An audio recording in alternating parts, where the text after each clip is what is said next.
Good evening and welcome again to Frisco at the Star in Frisco at the Ford Center between Carthage and Midlothian Heritage, our second 4A Division I regional battle in as many nights. I'm Barry Probst, joined by Reagan Ratcliffe. And Reagan, good to be on with you again.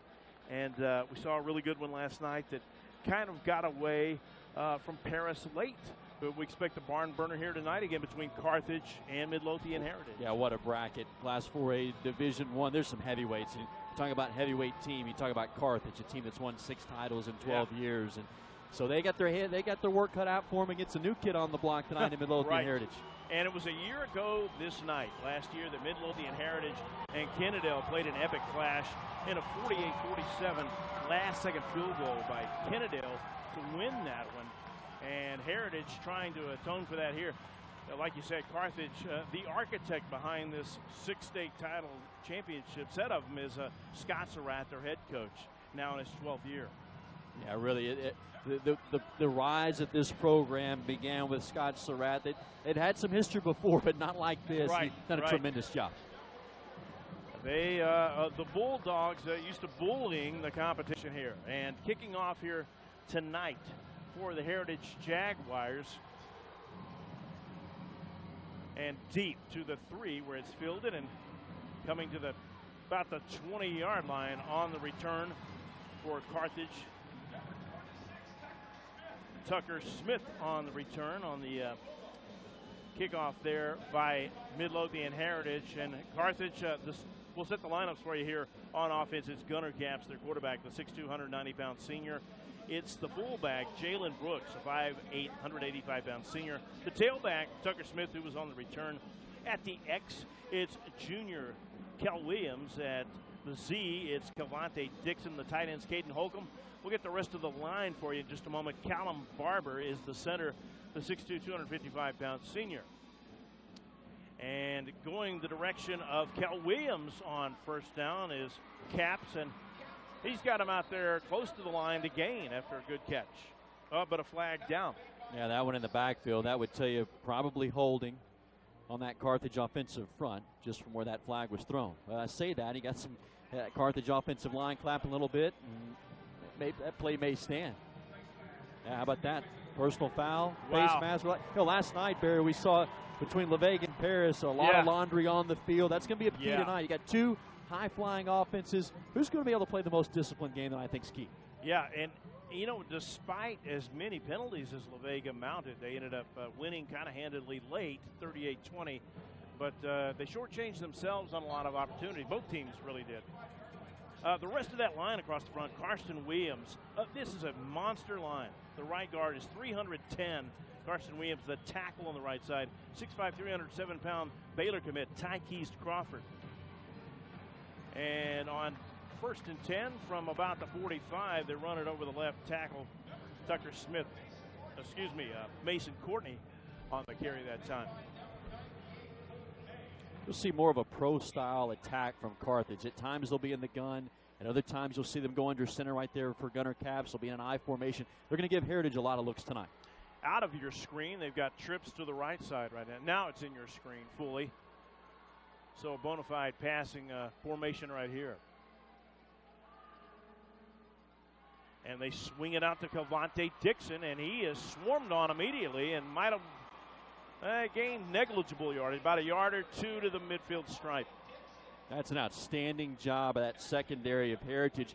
Up front, Carthage shows a zone blocking scheme. They try to get those linebackers in the secondary to come downhill, playing the run. They throw that little bubble screen, hoping to fool Heritage. They weren't fooled right there. That's a huge stop, and now here comes a pivotal play early in this one at midfield on a 3rd and 5. Yeah, can Heritage get the momentum early and stem the tide here on this key 3rd down on our opening drive, a couple of minutes deep into the quarter. And that one's on the turf. And Heritage claims they have it. And they do. Our umpire says they do. Coming up with a recovery there, I think, was Noah Gray, the Will linebacker.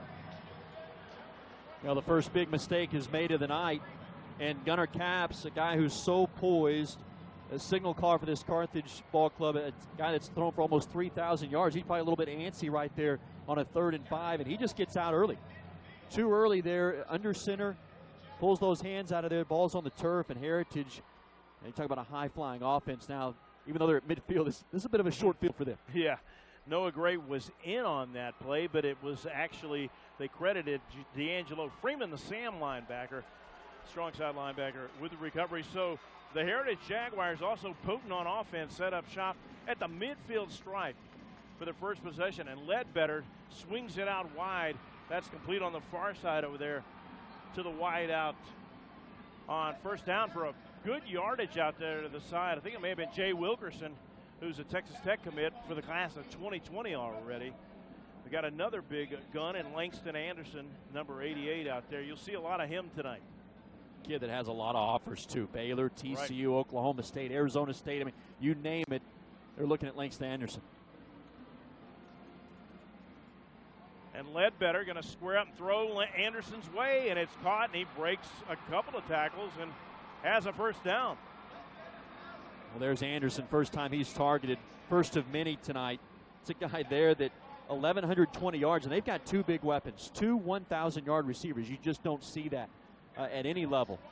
No matter, you know, we talk about these high-flying spread offenses today, the way this game is played, but so rare you see something like that. They've got 2 outstanding ones. We talk about Anderson. You'll also see Wilkerson tonight as well. Ledbetter, the quarterback. Wilkerson, Hayden Wigginton, the coach's son. Langston Anderson, the starting wideouts. Zach Bruce, the center. Bruce, Carson Walker, and Lorenzo Wilson, the guards. We'll get the rest set for you here in a moment as Ledbetter swings out a pass very wide and breaking tackles inside the red zone all the way down to the 11. That is Anderson again. Yeah, and he'll get the yardage, but he's got to give a lot of credit to Noah Walker, receiver that got out there and threw a big block. That's a terrific job by those outside receivers to kind of set a wall for Anderson. He's got great speed, vision, and then he does the rest and gets to the 12. That was a long lateral pass there by Ledbetter to Anderson. Threw it about 1 yard down the field vertically and about 35 yards horizontally. It's the widest hitch pass he might ever see. 23-yard gain. They're down to the 12. And they're going to run a halfback jump pass, and it's caught for a touchdown. And that is Wilkerson over there in the corner, I believe. Check it. It's Hayden Wigginton, the coach's son, on the halfback pass from the tailback, Dre Washington. Well, we saw it last night for La Vega. Their first touchdown pass was something very similar. You know, these teams have had all week to look and see what the other side has defensively, and they've got a few wrinkles in their playbook. And you see the first one tonight, a little halfback pass. Receiver was open. Too late to recover there for Carthage, and Heritage strikes first. He's the running back, but he looked like Tim Tebow running that jump pass there. Well, it's a 7-0 score, just 3 minutes and 44 seconds into the contest. We'll take a break and come back in a moment. You're watching the 4A Division I Regional on the NFHS Network.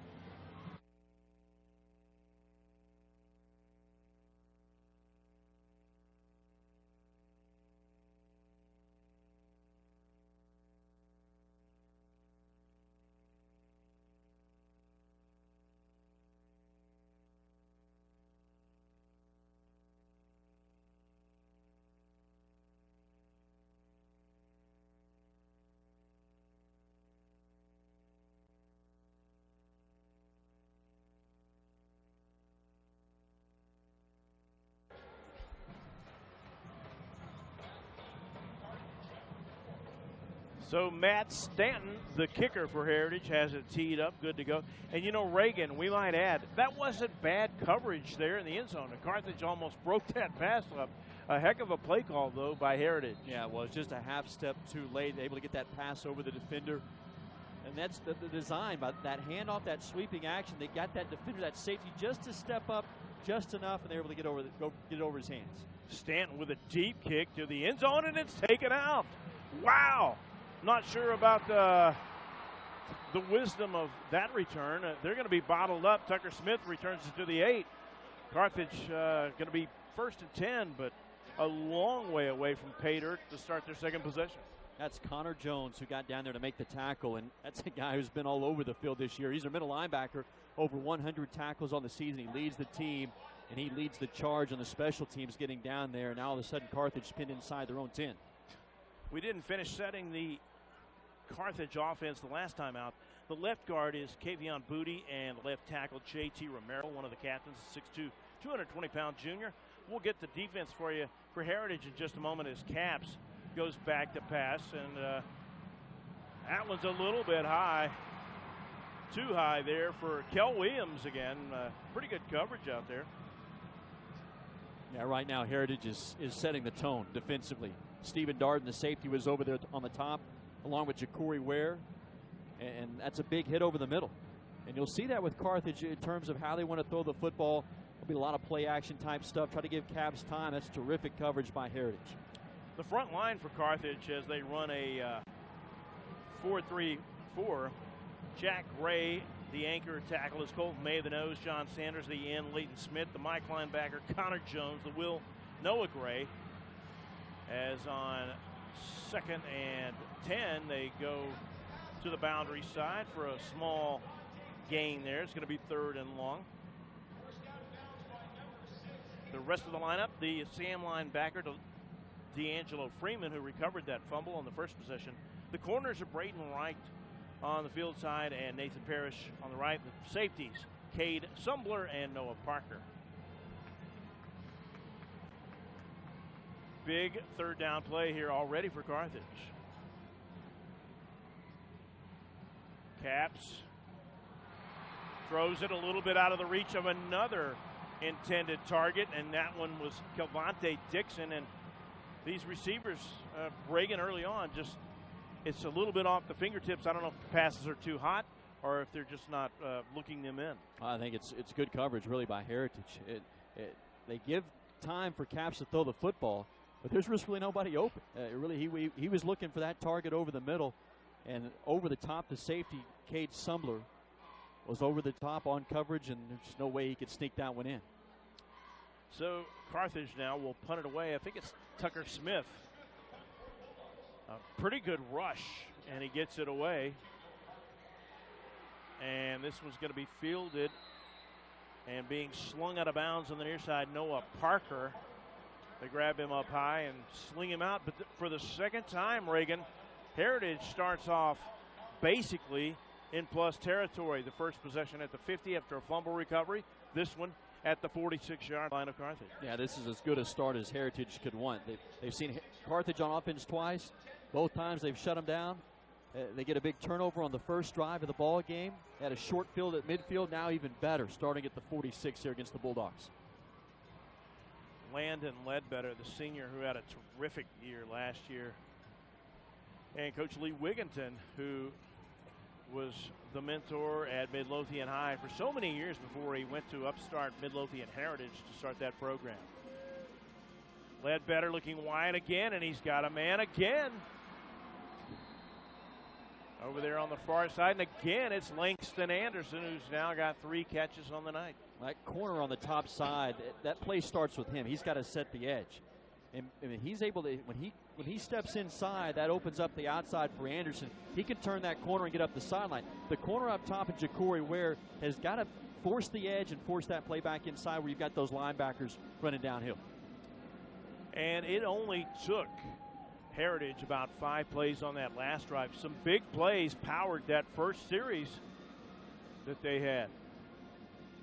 Ledbetter kind of fakes that squat and dumps it out to his safety valve, Dre Washington, who had a TD pass on that first possession.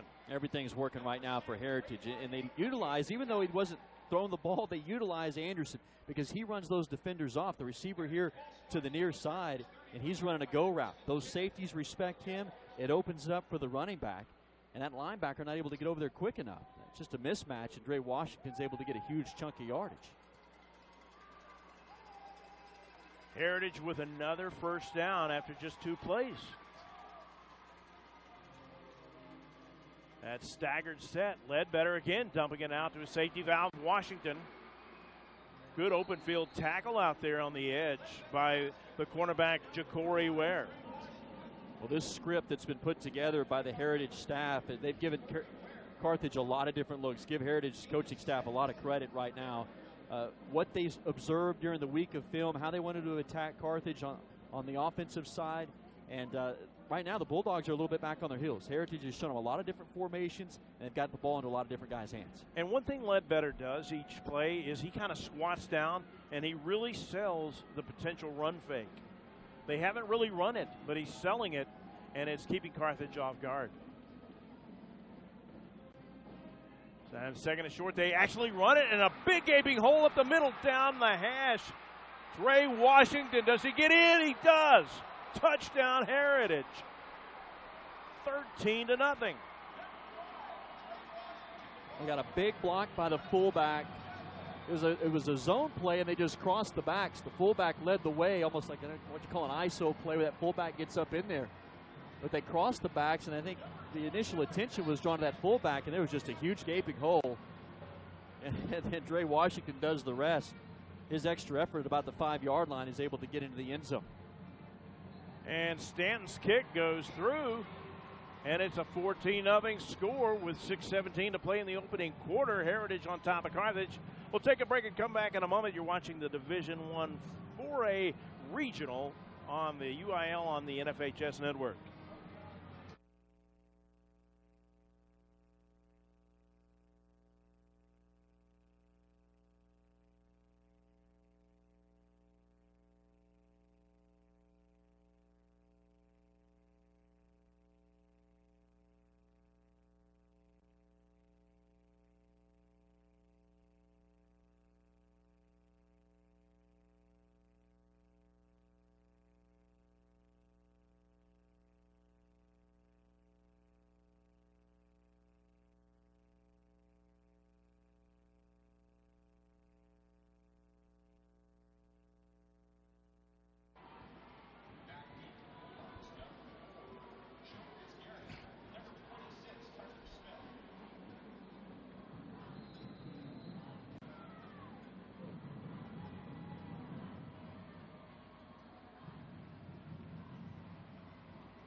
Back to get underway here with Stanton booting another one deep into the end zone, and this time Carthage will take it for a touchback. And Reagan, another short play fueled by big plays drive by the Jaguars. I'm really impressed with what the offensive coordinator Cooper Cowell has done with Heritage. Yeah, he's had a short field, but man, they have been productive. Every play has been huge chunks of yardage, and they've done it in a multiple ways through the air. But really the first time we've seen Washington on the ground, they pop a big one, 25-yard touchdown scamper on that last play.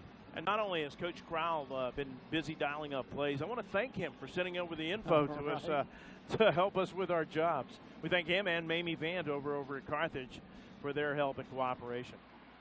Well, the handoff on first down to Mason Courtney gets them out of a little bit of a rut, a sizable gain of about 8.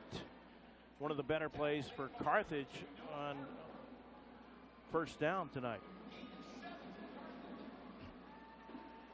They rule it a 7-yard gain.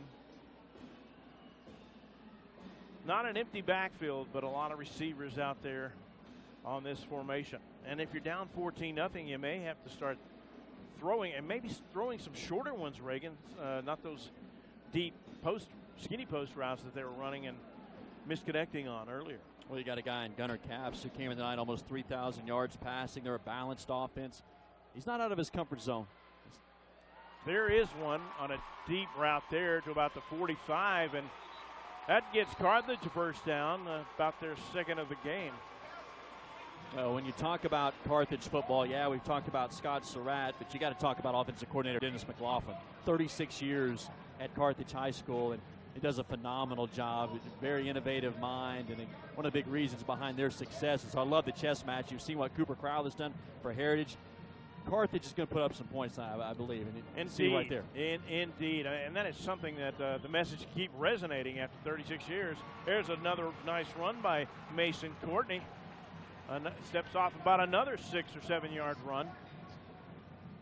They do it in such a variety of ways. Just like we talk about Heritage through the air and on the ground, Carthage is very similar. They're just going to do it in a different way. They'll be under center. Some you'll see Heritage in the gun all night. But they can hurt you on the ground. You see it right there on a terrific run left side. Courtney, that big offensive line, I think that's going to be a factor tonight. Being able to turn up yards. It's a huge drive right here for Carthage. You've got to find a way to respond to Heritage. That is a very huge line, and the Jaguars are cheating up 8 in the box right now to try to thwart that. But there's a pass to a wide open Kel Williams, who coasted into the end zone for the first Carthage touchdown of the night, a 46-yard catch and run TD from Caps to Kel Williams. They set that play up with a fake reverse. The safeties bite. Like we saw Heritage with a little bit of trickery early where they got those safeties to come up and they got to pass over the top. Carthage comes right back, does something very similar. They fake the reverse, and then Caps has all sorts of time. Outstanding protection up front. They find the post right over the top by Kel Williams. There's a big block kick, though. Wow. And this is returnable. Now, in a game like this, can't afford to leave points on the board. Heritage, they forced a turnover tonight, and now they come up with the first big play in special teams. I think that may have been blocked by, well, he said Jay Wilkerson. I thought Nathan Parrish may have gotten a hand on it, but Parrish may have caught the ricochet. At any rate, the extra point goes awry. It's 14-6 now with 4:19. Carthage and the Jaguars lighting it up here on the UIL on the NFHS network.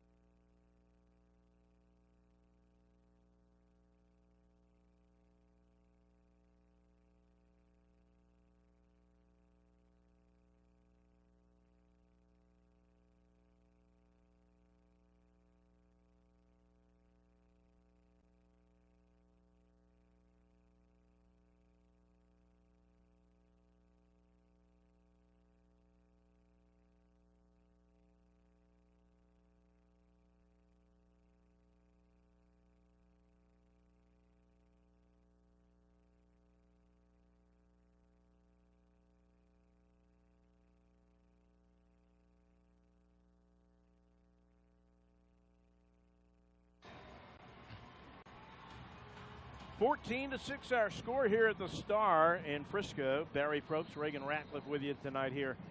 And Luis Piedra kicking it off. He had his extra point blocked. That's why we stand at 14-6. He knuckles this one deep to Anderson. Fielded at the 20, and Anderson with a lane. Anderson breaking a lot of tackles. And once again, they'll set up shop in Bulldog territory at the 46 for the second time tonight. Third time, it's been the 50 or better. Yeah, turnover gave Heritage outstanding position to start their first drive of the night. Now it's special teams that plays a factor. Special teams played a factor in the last play, the blocked extra point. Now special teams sets them up with a short field again. Those are some big pluses right now on Heritage's side in a ball game that got a feeling that the scoreboard's going to be lit up tonight. Who can make the fewest mistakes? And right now, it's been Carthage that's made too many.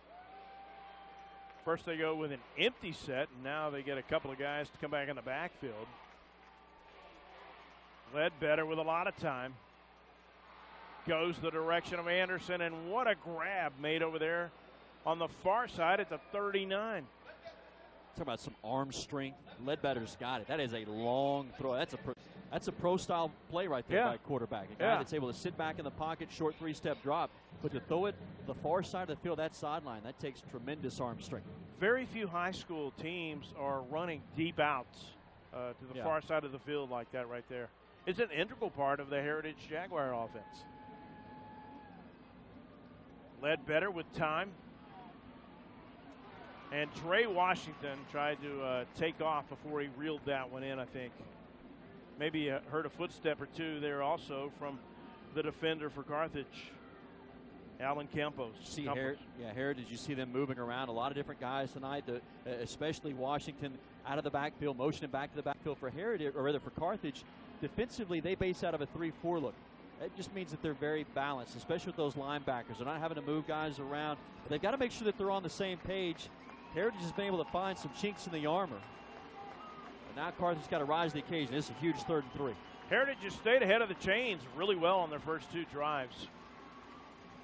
Ledbetter with that squat. And he airmails that one over his intended wideout. Wilkerson over here on the near side.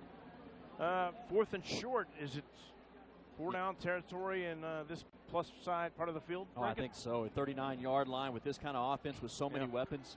I think this is a no-brainer for Lee Wigington. They'll go for it. Now the question becomes for Carthage. You know, obviously you got to contend with 88 out there in Langston Anderson. You got to be aware of where he is, and you also got to really be keyed in on the running back in Washington. He'll give you a look, an indicator as to where this play may go. They got the linebacker in right now, Connor Jones at fullback. Tells me they may be on the ground. Wildcat, and it's Anderson on the Wildcat carry. Carthage claiming he did not get it. Depends on this spot by our back judge over here. Boy, that line judge on that far side where he came racing in, that looked like to be a favorable spot for Carthage. We're a little behind the play, but I think Carthage caught a break.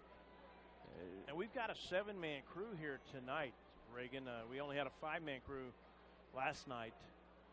We'll try to get you the officials' names in just a little bit if we can get that. Heritage has been a mystery tonight on offense, but there was no mystery there. I think you knew that Anderson was going to take that ball and run it on a Wildcat. They've got it by about half the length of the football, much to the consternation of the Carthage faithful. But, yeah, Ledbetter split out wide. At first maybe you thought, what is this? But it's the Wildcat, the Jaguars running the Wildcat. They may call it the Wild Jag for all we know. But nonetheless, they move the chains on a rare 4th down.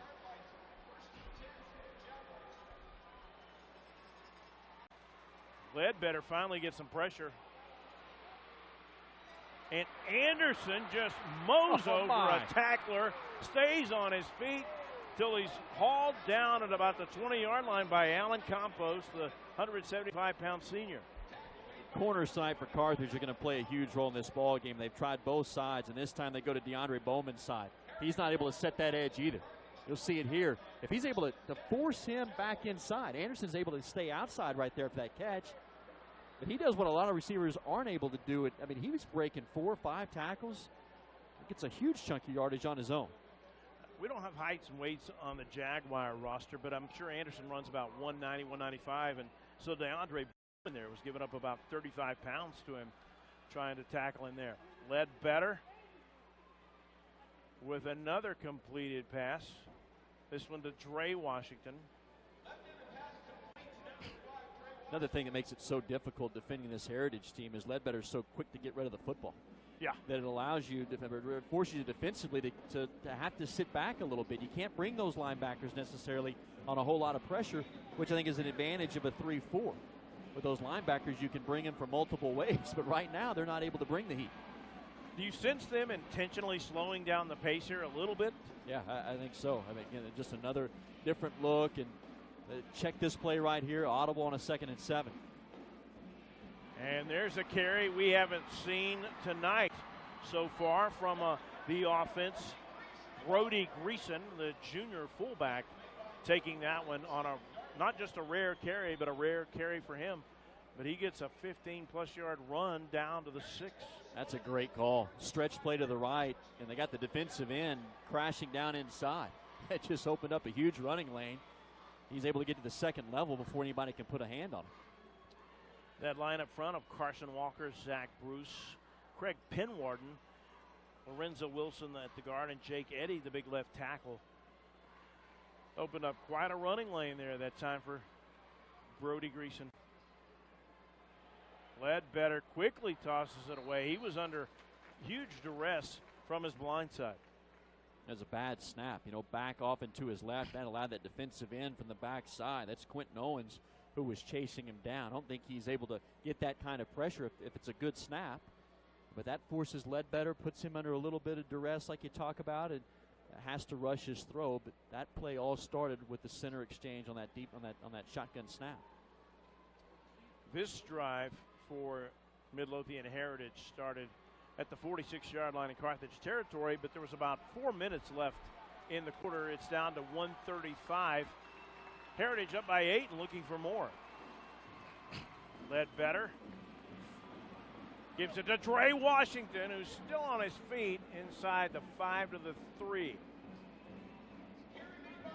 He's just one tackle away from slipping that one. He kind of stumbles there. I think if he's got good footing underneath him, he scores. He's got good balance and vision, and he's got that strength as well we've seen, but he just kind of stumbled out of the gates right there. I think if the opponent is not in the same ilk of Heritage, they don't mind just jumping all over it and keep the pace up. But with Carthage, with that big line, they look like they're really trying to slow it down, inside the 5. Where they come back to that wildcat with Anderson. Yep. Breaking one tackle, looking for a block on the edge. Anderson willing his way to the goal line, and he gets in. Touchdown, Langston Anderson. Boy, he's a dynamic player. He is. To have that kind of power. Here's a kid who's going to play at the Division I level as a receiver, and he's running like a power back on that play. I mean, he's bottled up. Carthage knows what's coming. He's going to get the football, and he's running. So they can, I think that's an advantage for Carthage right there. They can key in on him, but Anderson does the rest. I don't care if they're keying in on me. He lowers his shoulders and runs like a bruising running back on that play. Despite the high snap, they get it down, and Matt Stanton is now 3 for 3 on extra points. And Heritage takes a 21-6 lead, still in the first quarter, with 46 seconds left. We'll take a break and come back in a moment. You're watching the 4A Division I Regional on the UIL on the NFHS network.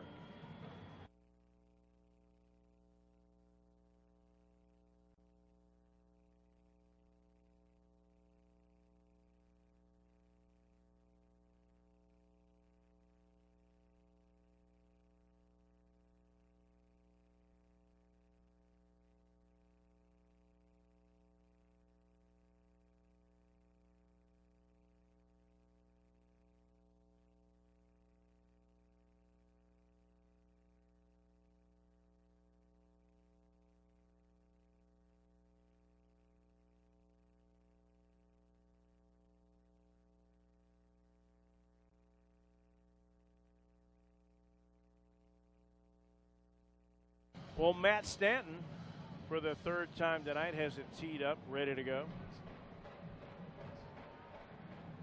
And he pooches this one high to the right, and it's going to stay in bounds amazingly. And breaking a tackle and taking it up the side. Smith for a little bit.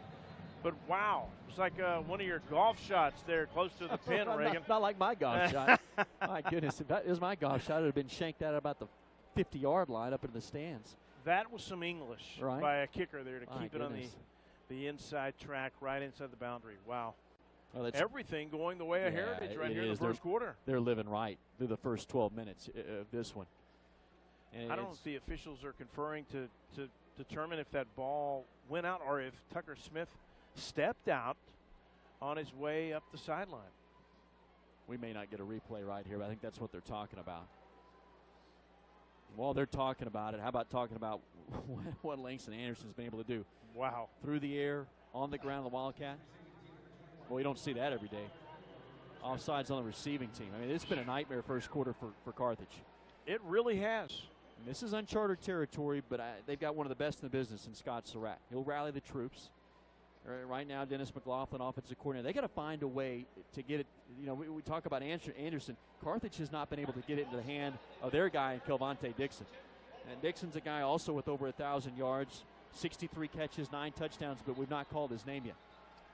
You don't win titles in 08, 09, and 10, and then 13, 3 years later, and then the last 2 years, 2017 and 16, without doing many things right. And head coach Scott Surratt in his 12th year as the head coach here at Carthage has just led them. They are 38-0 in their last couple of seasons.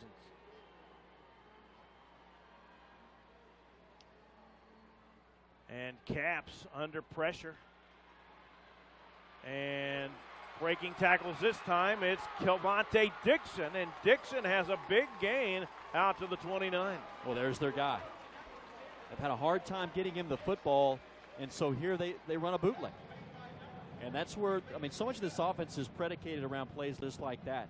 Caps is able to buy himself some time. It frees up Dixon. Here he comes on a crossing route. He's electric. You're going to see tonight two of the better receivers across the state of Texas. You got a man down right here in Kel Williams. He's also another player that's electric. Yeah, I don't know what happened to Kel there, if he got tangled up in that convoy going up the field, but this would be a big loss to Carthage here. As they tend to him, we'll step aside real quick here. You're watching the Class 4A Division I Regional between Carthage and Heritage on the NFHS Network.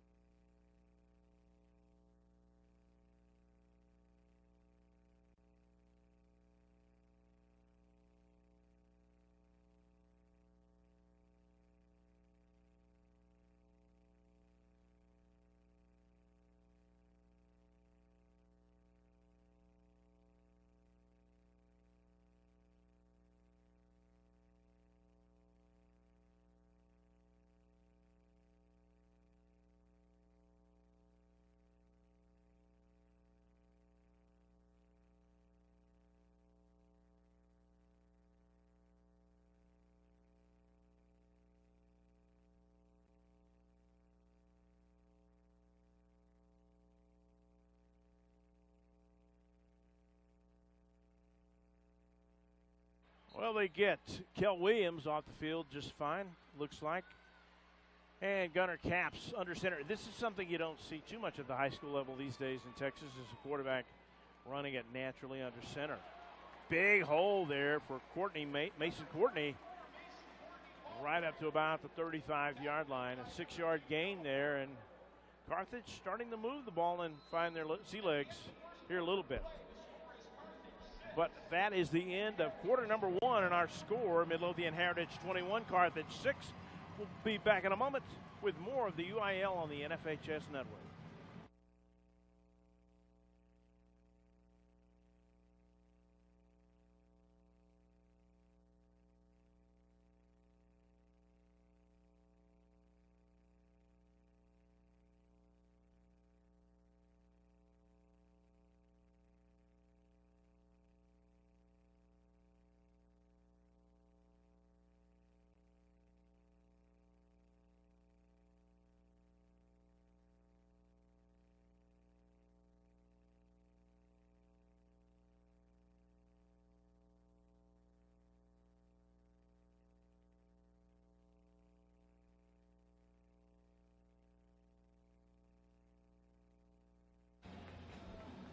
Reagan, I've seen animated hot dog races. I've seen dot races. I've never seen one between sauces. But that's what we just had up there on the big screen between the Whataburger condiments. That's making me hungry. That salad I had's not holding up right now. It's not enough, is it? It's something, but it's not. Right. So now they're going from our right to left here are the Carthage Bulldogs in quarter number 2, but trailing 21-6. And what's been an offensive explosion here for the Heritage Jaguars in the first quarter. And Capps gets his receiver some momentum before letting it out. And Calvante Dixon is slung down out of bounds by a handful of Jaguars over here on the near side. Connor Jones, the linebacker, and D'Angelo Freeman, the strong side linebacker, converge on that tackle. Those yards will go down as passing yardage, but really that's just a glorified sweep play. A bubble screen, trying to get it outside into the hands of your playmaker, and we're starting to see that a little bit more now. The innovative mind of Dennis McLaughlin. How can I get the ball to number 10? And Calvante Dixon, we've seen that twice here in big plays here on this drive. And you got Baylor Colley in there right now, the 6', 175-pound senior, in lieu of Kel Williams. We'll see if they work him into the plans here. That little sweep toss to Tucker Smith doesn't go for a whole lot there. The linebacker, Connor Jones, again bearing down. They've really tried to work the left side, getting in behind Kevion Booty at 6'2", 285. Hadn't really tried the right side yet. I'm interested to see when they get behind big Tykees Crawford, 6'5", 307, only a junior, headed to Baylor. And you talk about some big-time size on that front line. It's pretty rare, especially at the Class 4A level, to see that size across the front line. Yeah, he's a junior. He could go college right now. Right, oh, for sure. That's a nice play action by Capps. And that one's hanging up high. And Calvante Dixon with a miraculous, marvelous catch to fight off the defender back there. I think it was Nathan Parrish trying to defend him, and Parrish had really good defense, but what a catch made by Dixon. Got to see this again. I think he pulls that down with one hand, being interfered. And they had double coverage initially, and then all of a sudden you just got one safety over the top. And it's one-on-one. That ball was hung up there. Dixon had a step on him, but he has to come back to it a little bit. That is a rainbow pass. It's pulled down. Yeah, 43-yard pass play, and a good thing Dixon caught it because they would have only gotten 15 on the pass interference penalty that they get to decline. Tucker Smith weaving his way through traffic on the left side of the line there, up to about the 5. So Carthage trying to inch closer and claw back in this one, trailing by 15, a minute and a half into the second quarter. Two teams that can light up the scoreboard. You look at this, I mean, this Carthage offense, they churn out 435 yards per game. They average over 40 points per game. Heritage has got their work cut out for them on the defensive side. A little fade, but Dixon is out of bounds. Pretty good coverage over there on the near side, too, by Parrish that time. And, you know, last night, Reagan, when Paris trailed 31-20, we lamented up there that could be the halftime score in tonight's game here. And it may very well could be. Very well may be. Maybe even more than that. Yeah. The way these teams can go up and down the field. I think the biggest factor of this ballgame so far has been field position, and Heritage has won that. All three drives have been at the 50-yard line or better. Yeah. They've given Heritage a short field. For Carthage, they've had to work for it. They've had to drive the length of the field on their first scoring drive and trying to do it again. A big third down play for Heritage. They'd love to get a stop. A lot of misdirection, and Caps wings it back to Smith. There's a flag that comes in. It's a touchdown pending the outcome of this flag. We'll check it here from the head referee and see. I think you got a man downfield. Kevion Booty was lying in the end zone about 5 yards deep. I think that's what they're either going to catch a hold or Kevion Booty being in it. I think it'll be a hold. They're going to catch a hold, and that's a little bit worse because that's a little bit more costly of a penalty. It'll back it up near the 15 to the 14. Well, now it really changes your play call. You just mentioned the misdirection and the play action. Play action doesn't come into effect here. You're no. On a third down and 14. Now Heritage can pin their ears back, bring the heat. They got those safeties over the top because they know that Caps has got to throw this football. He's going to sit back here, more than likely be, say, in the gun. He'll go in. Yeah, he'll be in the gun. They're going to empty the backfield. I think the defender got tackled in the end zone is what the hold was, and that was nowhere even near the play where the touchdown resulted. Caps scans the field, chased out. Caps has got some room. Caps to the 5, upended at about the 4. A 10-yard gain, but it's going to be 4th and goal. Are they going to try to send Luis Piedra on to get some sure points, or are they going to try to get back in it trailing by 15 and go for 6? Really good coverage by Heritage. Caps escapes, he runs, he's directing traffic. I think if he goes for it right there as he gets to the 5-yard line, it's easier said than done, but as he took off and run, just that little stutter step caused him to hesitate and have it now 4th down and 3. And that was Jay Wilkerson, who's a great wide receiver, doubling his safety that time to make that touchdown-saving tackle. Sweep toss and a reverse and a throw back to the quarterback, and Caps cannot hang on. They had a touchdown. That was a really nicely drawn up play there by the OC of Carthage, but that one goes incomplete, and Carthage's drive kind of a vanity one in essence as it ends up in no points. And that is Jay Wilkerson defensively. He's an outstanding receiver, but he made one of the defensive plays of the game tonight. So much going on right there, and you have to key on Kelvonte Dixon. He's in the backfield. They toss sweep. They try to get those linebackers to bite on him, and here all of a sudden they come on the reverse. But Wilkerson stayed at home, and because he's right there on the quarterback, he's trying to sneak out of the backfield. He's able to distract him, and Caps probably heard those footsteps and not able to make that catch. Well, so far tonight, Heritage has plumb field position to start their drives, but this one, granted, due to thwarting a touchdown drive by Carthage. They started deep in their own territory, and we've got a marker coming in there. We're going to get a hold back at about the 2-yard line. And that's going to push Heritage even further back. Carthage played some games defensively that time on their front line. They crossed the tackles in the ends. One of the few times tonight we've seen Carthage try a stunt defensively. And I think they can do that right here because they feel like, Heritage may be in a more situation here, just try to run it and get it out. They nearly lose the edge. Now you're going to back it up a little bit here. I say that it'd be 2nd and 10 at their own 4. Nice snag by the official to catch his hanky like that, one-handed in midair. So they declined the penalty since it only would give them 2 yards back, and it would have made it 1st and 12. 2nd and 10 instead. Ledbetter looks for his man Wilkerson out wide. Wilkerson down the sideline for a first down out of bounds outside the 20. That's a pretty good pickup of 16 and a first down. Got a one-on-one matchup with Wilkerson on the outside against the corner. And again, because that corner, as he's right there one-on-one, he bites on that fake inside. It opens up the outside. If he can just stay at home and force him to go back in, he's got help coming.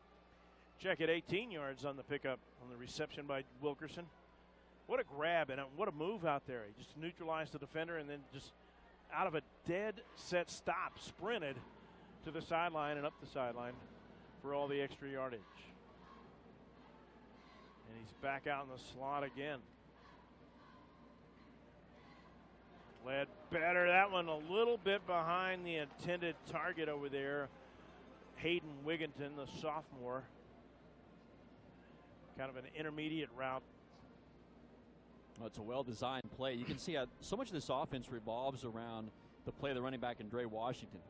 You've got to respect him as he comes out of the backfield, and it brings those linebackers downhill. It opens up that window right there. If that receiver trying to sit down at the 30-yard line, really, probably the first pass we've seen tonight from Ledbetter in which he misfired. Yeah, I mean, he was way off on that one. Every other one has been just right on target. Maybe too much time. I'm not sure if the play clock completely evaporated right here. I think that's going to be it's going to be an illegal procedure call on Heritage. Either way, he's going to back him up 5 and make it 2nd and long. About 15 needed here. They'll start it from back inside the 20. You're starting to see Darren Preston, defensive coordinator for Carthage, begin to dial up some pressure, trying to bring something there. They were going to bring the outside linebacker. It was Alan Campos who was coming off the edge right there. They feel like that they can't just sit back. Yeah. They've got to start forcing the issue here against Ledbetter, try to make him uncomfortable. Heritage has been able to just dial it wide and then go up the field yards after catch style. Ledbetter with time, and he rockets that one through the fingertips of Dre Washington. Mike could have taken off a little bit off that and made it an easier catch for Washington since he was already near the sideline.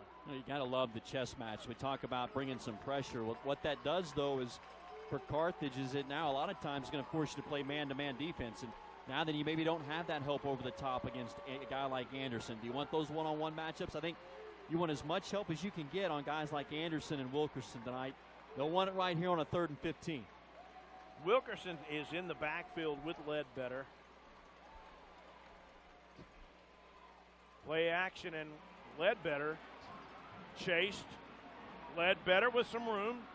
Up to the 30, and he helicopters as he is hit hard at about the 33. He was jolted, but he gets to the line to gain, gets back on his feet. Wow, he was really just jarred there on that carry as he cut it back in. Great decision by Ledbetter, and what toughness to be able to escape the pressure, find room, and then just the quick decision to take it and run. Maybe equally as impressive as the defensive tackle. That is Desmond Hicks, who got all the way down the field and made that tackle. He's not built like a defensive tackle. Looks more like a defensive end, but he'll play inside. Yeah. But that is excellent effort by Hicks. Even though he got the first down, it's a great effort and a huge tackle. We've got a flag that comes from the back judge way back down the field, but this is going to be on Heritage for a delay of game and back them up 5 right after they converted that 3rd and long and breaking those Carthage may look back, at least in the locker room at halftime, as that's kind of a backbreaker, that kind of conversion. Yeah, the 3rd and 15, you got them right where you want for the first time. Not really a 3rd and long, and they convert. Ledbetter up the middle to Washington. Washington with a lane. A lot of running room there, provided by his big tackle out to the right, Craig Penwarden. And that's another gain of 13 yards that time. They've had some big gains. They had many big gains in the first quarter. If you talk an explosive play, 15 or more, maybe even 20, they had them. They had several of them. Oh, they have. And they've done it through the air, on the ground. And nobody laid a finger on Washington until he was well past the second level into the secondary on that play. Carthage with basically 7 in the box, and then they drop some back, and Washington stalled it. He's on the ground, and the ball comes loose, and they're going to rule it a fumble. They're going to rule that Carthage got this ball. He looked like he might have been down, but maybe he was still on a body as he was twirling across. But that is the first turnover of the night by Heritage, and Carthage comes up with a big takeaway. I'd like to see it again. I know there's not instant replay in high school football in terms of being able to reverse a call, but it was awfully close. But, yeah, Heritage coughs one up. Here, we'll see it right here. Washington was bottled up. Yeah, he lost it. That's a strip right there. Terrific job by the defensive, the linebacker right there to get a hand in there, knock it loose. Now Carthage got to find a way to answer right here. Heritage was on the move. Now he got a chance to respond. I think it was big Quentin Owens coming up with the fumble recovery there for the Bulldogs as they take over just this side of the 50. Caps looking long. Got a man. Baylor Colley, the backup, catches it inside the 20. He's going to be ruled out at the 10. A pickup of 43 yards again, just like Heritage had early on in the first quarter. You couldn't have placed it in a better spot. That's the only spot that it could have been, and it was right in the breadbasket of Colley. That's in double coverage, and Colley is able to get a step on the defender. They had safety help over the top, and Colley pulls that one. And there's been 2 really outstanding catches, one by Colley tonight, the other by Dixon, a one-handed grab on a huge play on the previous drive. So Kel Williams has to come out due to injury, but Baylor Colley, no drop off on the quality there. Caps throwing it back, but great pursuit by the Heritage Jaguar D over there. It was Connor Jones, Noah Gray, one of the defenders along there, helped by Noah Parker. And they converge quickly. They kind of have seen that throwback play tonight a few times, and they're starting to sniff it out. You've got to be so disciplined defensively when you're playing Carthage, because they are going to give you maybe not as many multiple looks as Heritage will give you formation-wise, but in terms of just the play, the misdirection, guys staying at home when they let like a throwback pass like that, and they had 2 defenders over there.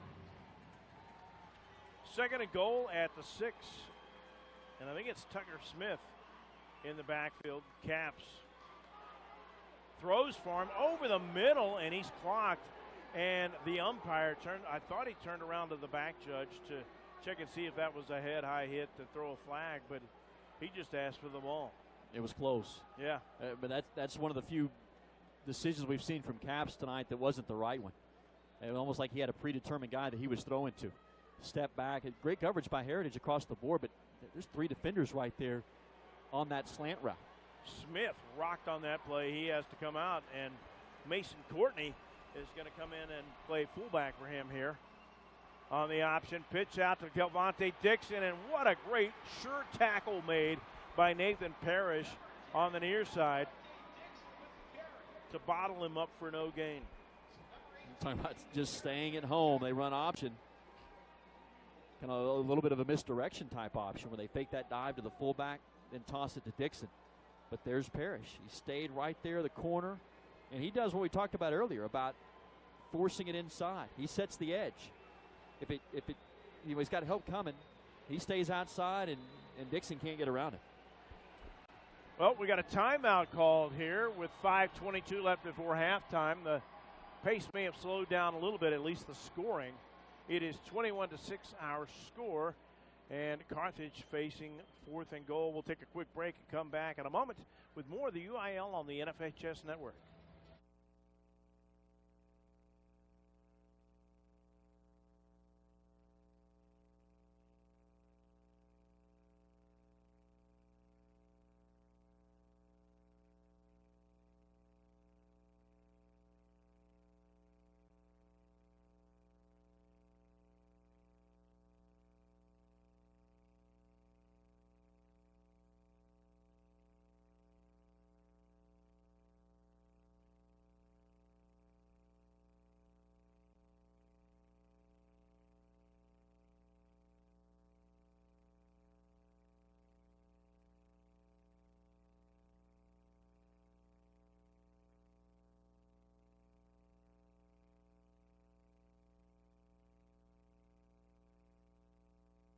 some strange news from the NFL. Kareem Hunt got put on the inactive list, and then he was released about an hour later by the Chiefs. Meanwhile, here at the Star, it is 4th and 6, and Heritage wants to call a timeout. We'll keep it here for a second to discuss Carthage's 4th and 6. Maybe the defensive coordinator over there, Eric Edwards, didn't like what he saw on the Carthage side of the line, Reagan, and decided to burn a timeout here. This is a big, big play for Carthage as they go for it. Not trying to send Luis Piedra on. Again, this will be the second straight 4th and goal. And if they don't make this, they're 0 for 2. And wow. Too many big missed opportunities if they can't convert from the 6-yard line. And I think this tells you the respect that Scott Surratt has for Heritage, knowing that this is an offense that can almost score at will. They can't exchange, they can't get field goals. That is a big part of it. Already down 21-6, so their backs are against the wall right now. Even though it's 5:22 to go in the second quarter, they feel like they've got to match Heritage, and they can't do that with field goals. Again, I think you look where Kelvontae Dixon's going to line up on this play. He's the key. It all starts with him. Where is he going to be? And they've lined him up in multiple spots. You've seen him. He's a receiver by trade. They're going to line him up outside, but they may motion him back to the backfield. They're going to go empty set right here. See what Heritage does. They may rush 4. They may send a backer, try to bring, put pressure on Caps. We have not seen a quarterback draw tonight. Caps fumbles a snap, throws a quick one for a touchdown. A laser shot to Roe Garrett, the 5'7", 165-pound senior, for a touchdown. The Bulldogs convert on 4th and goal. Well, Heritage rolled the dice. They brought the heat. They brought the linebackers. And sometimes that move pays off. But if you got a guy like Caps who's able to stand in there, take the pressure, he knows it's coming. He's going to take a hit, but he delivers a strike. And then Garrett has to finish that play. That pass was put perfectly. He had to get down and make that grab. Now they're missing the guy. Carthage wants to go for 2. They missed an extra point earlier, but now the clock becomes a factor. They got 10. They can take a timeout. They've got 2 to burn. They want to make sure to get it right. They're going to barely get this play off. I don't think they are going to get this play off. Timeout. Yeah. They are going to call the timeout before they attempt the 2-point conversion. We'll keep it right here for a second on the NFHS network. Carthage now within 9, 21-12. And, boy, they really had to have that there, Reagan, on 4th and goal. If they went 0 for 2 deep down in the red zone, it was going to be really a struggle. And, the last time down, it was only by a fumble that occurred about the midfield strike. I mean, Heritage was on the move again. Yeah, they were. If they get it there, Heritage goes in and another touchdown. Look at a 28-6 deficit. I mean, that's a mountain to climb. Yeah. Against this Heritage offense, and so maybe the play of the game thus far. Even though Carthage is down, that fumble looms large. And I think the second big play is right there. That being able to convert on a 4th and goal at the 6th, and to deliver a strike like that with the linebacker heat coming. Now here comes another big one. Trying to make up for that missed extra point, get this to a 7-point game. Coach Surratt knows what he wants that ball in the right hash. Watch the inside slot receiver in Dixon here. Roe Garrett, the man who caught the touchdown pass, is lined up way wide left, and Baylor Colley to the right. Fake the speed sweep, and they run it the other way to Kelvontae Dixon for the apparent 2-point conversion, pinning this marker that was thrown. It's going to be coming back. I think it might have been a legal motion. Yeah, I think so. They'll talk about it. But great design of a play right there by offensive coordinator Dennis McLaughlin. And again, you talk about keying on Dixon. They try to get those eyes focused on somebody else in the receiver, that fly sweep motion, but come back option to Dixon. Heritage played it well, just not able to secure that tackle. I say it's going to be on Carthage. They may wave this off. It was on Heritage. They do. They wave it off, and the 2-point conversion is good. So it's now 21-14 with 5:18 to play. We'll take a break and come back in a moment. You're watching the Class 4A Division I Regional on the UIL on the NFHS network.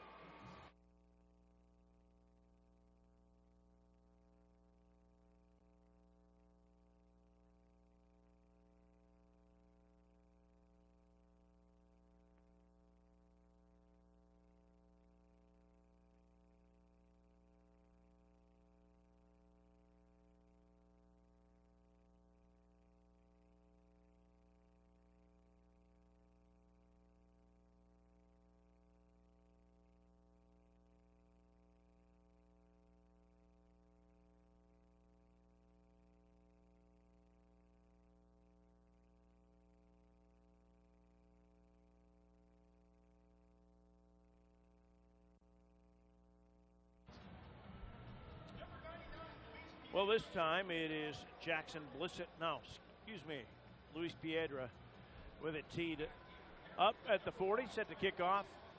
Carthage made the best of it. About a 6 or 7 play drive there, Reagan, to get back within a touchdown. All started with a big turnover. And the clutch throwing right there at quarterback and Gunner Caps on a 4th and 6. And they switch it up. And they have a guy come around and kick it from the left side. Dre Washington returns it up past the 31-yard line. That is where Heritage will start off, leading 1st and 10.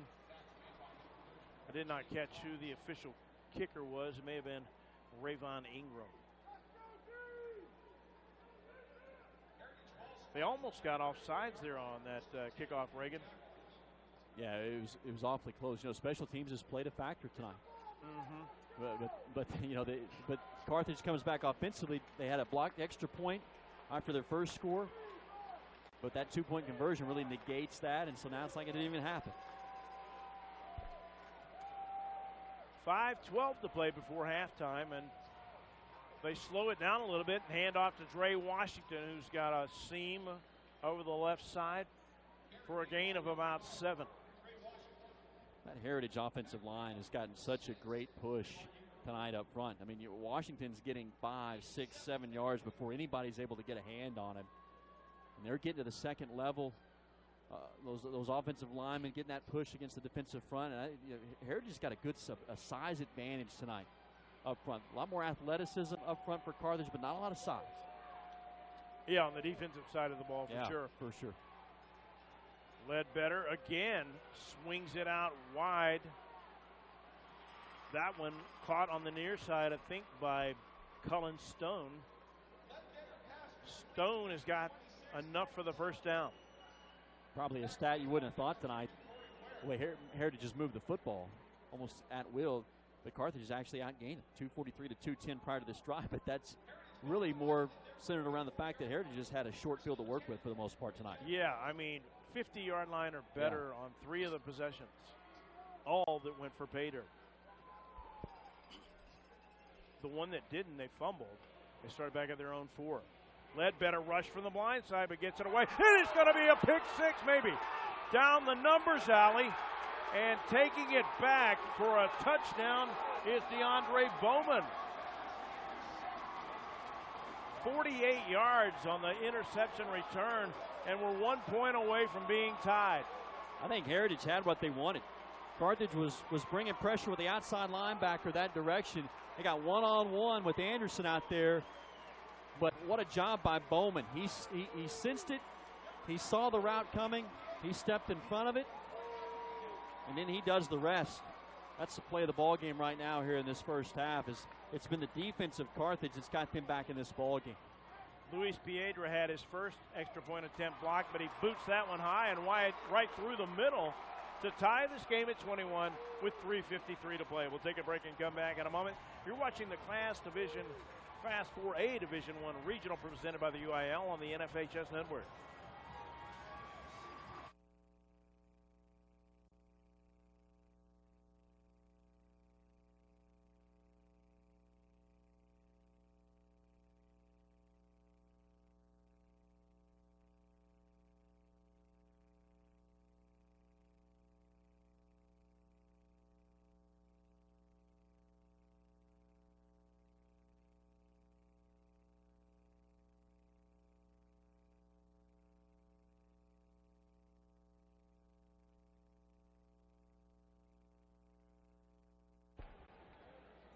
Well, not a scoring drive, but a pick 6 by DeAndre Bowman. And an extra point attempt by Luis Piedra gets this game tied. And Reagan, turnovers factoring in big for Carthage. They've cashed in 2 of them for 15 points. Yeah, it was Heritage that forced the first turnover of the night, but the 2 that loomed the largest of these last 2. The fumble that halted a drive, and Heritage was up 21-6, and they were knocking on the door. They'd crossed midfield. Carthage got the turnover, and then they take advantage of it, score on a 4th down and 6. And then here, the defense does it themselves. DeAndre Bowman, a pick 6.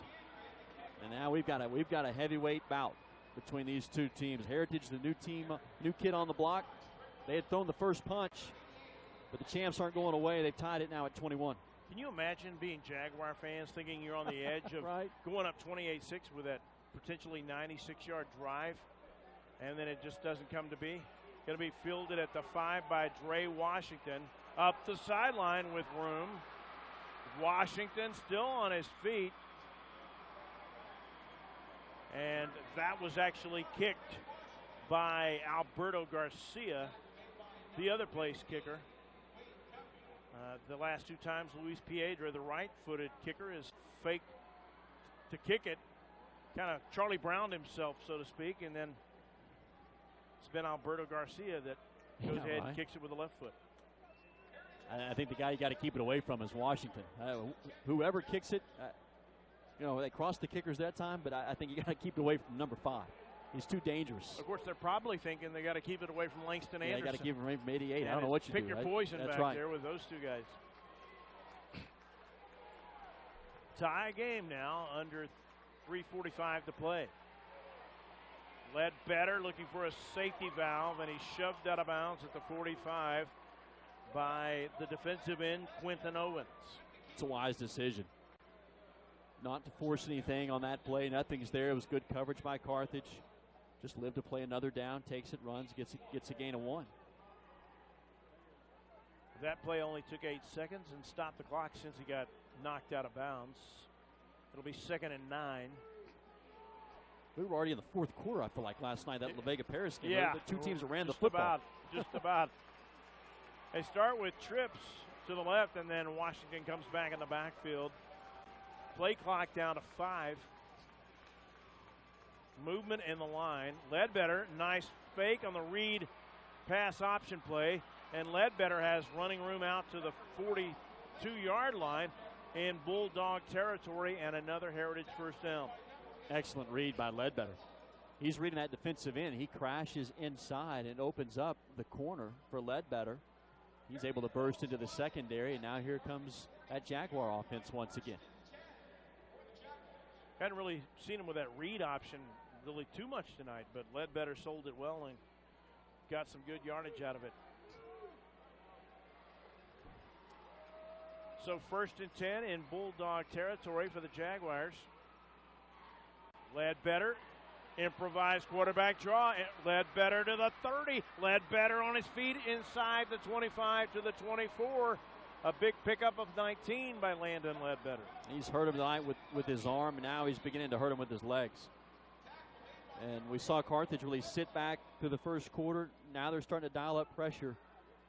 Ledbetter sensed that, and he's hurt him. He's hurt him on the ground. Carthage, again, a little bit on their heels here after they had gotten that interception return for a touchdown to knot things up at 21. We expected a barn burner, and we're getting it.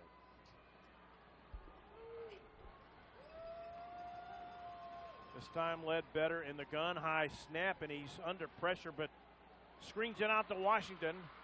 And Dre Washington is held to about a 3-yard gain. Stephen Darden, the safety that makes that tackle.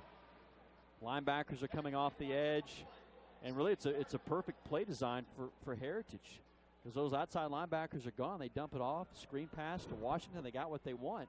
It's now one-on-one, and Darden, the safety, comes down and makes that stop. So we'll see what defensive coordinator Darren Preston, in his 8th year here for Carthage, dials up now. 2nd and 7.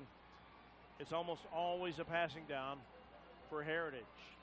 Anderson split out wide, hadn't gone to him in a while.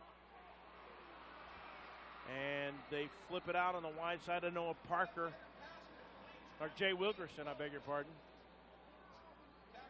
And Wilkerson's close to a first down, just a little bit shy of the marker.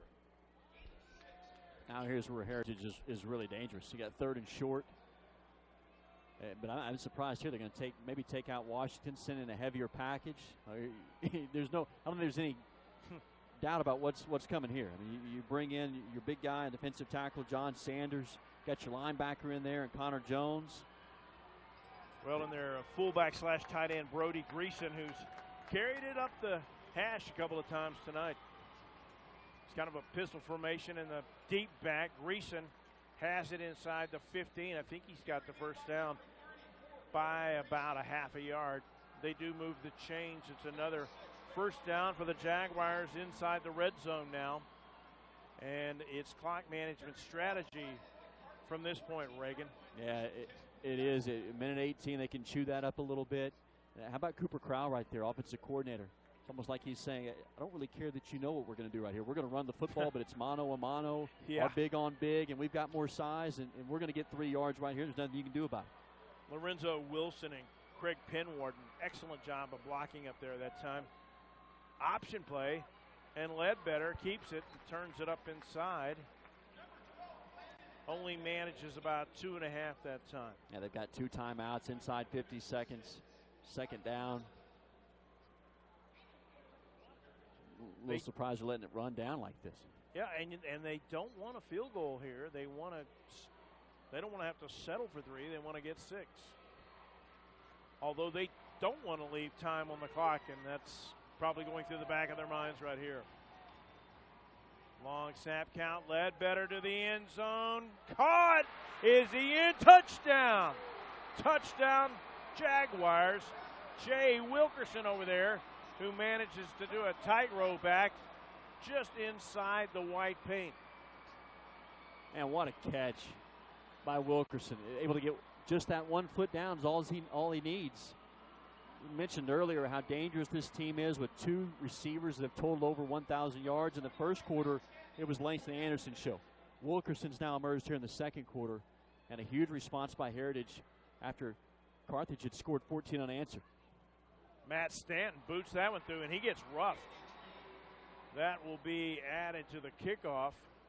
We've got 20 seconds left in the half, and the Jaguars will now be kicking from inside Bulldog territory after this penalty's assessed. And then the other big factor here is Heritage scores, they chew up the clock. Carthage is only going to have less than 20 seconds. Heritage gets the football to start this second half. That's a big drive, what they're able to do right there. Managed the clock well and then finished it with one heck of a catch by Wilkerson. If I'm Heritage, I'm very, very tempted to squib it, just about 20 yards down the field, 15, 20 yards down the field, and get some time chewed off the clock there on the return, but also maybe have a chance to cover a loose ball, live ball. Yeah, and you got so many weapons. You got weapons on Carthage return game. Special teams has played a factor tonight for both teams in the return game. Yeah, the last thing you want to have for Heritage is to kick one deep and have Carthage pop one. Let's see what our head official.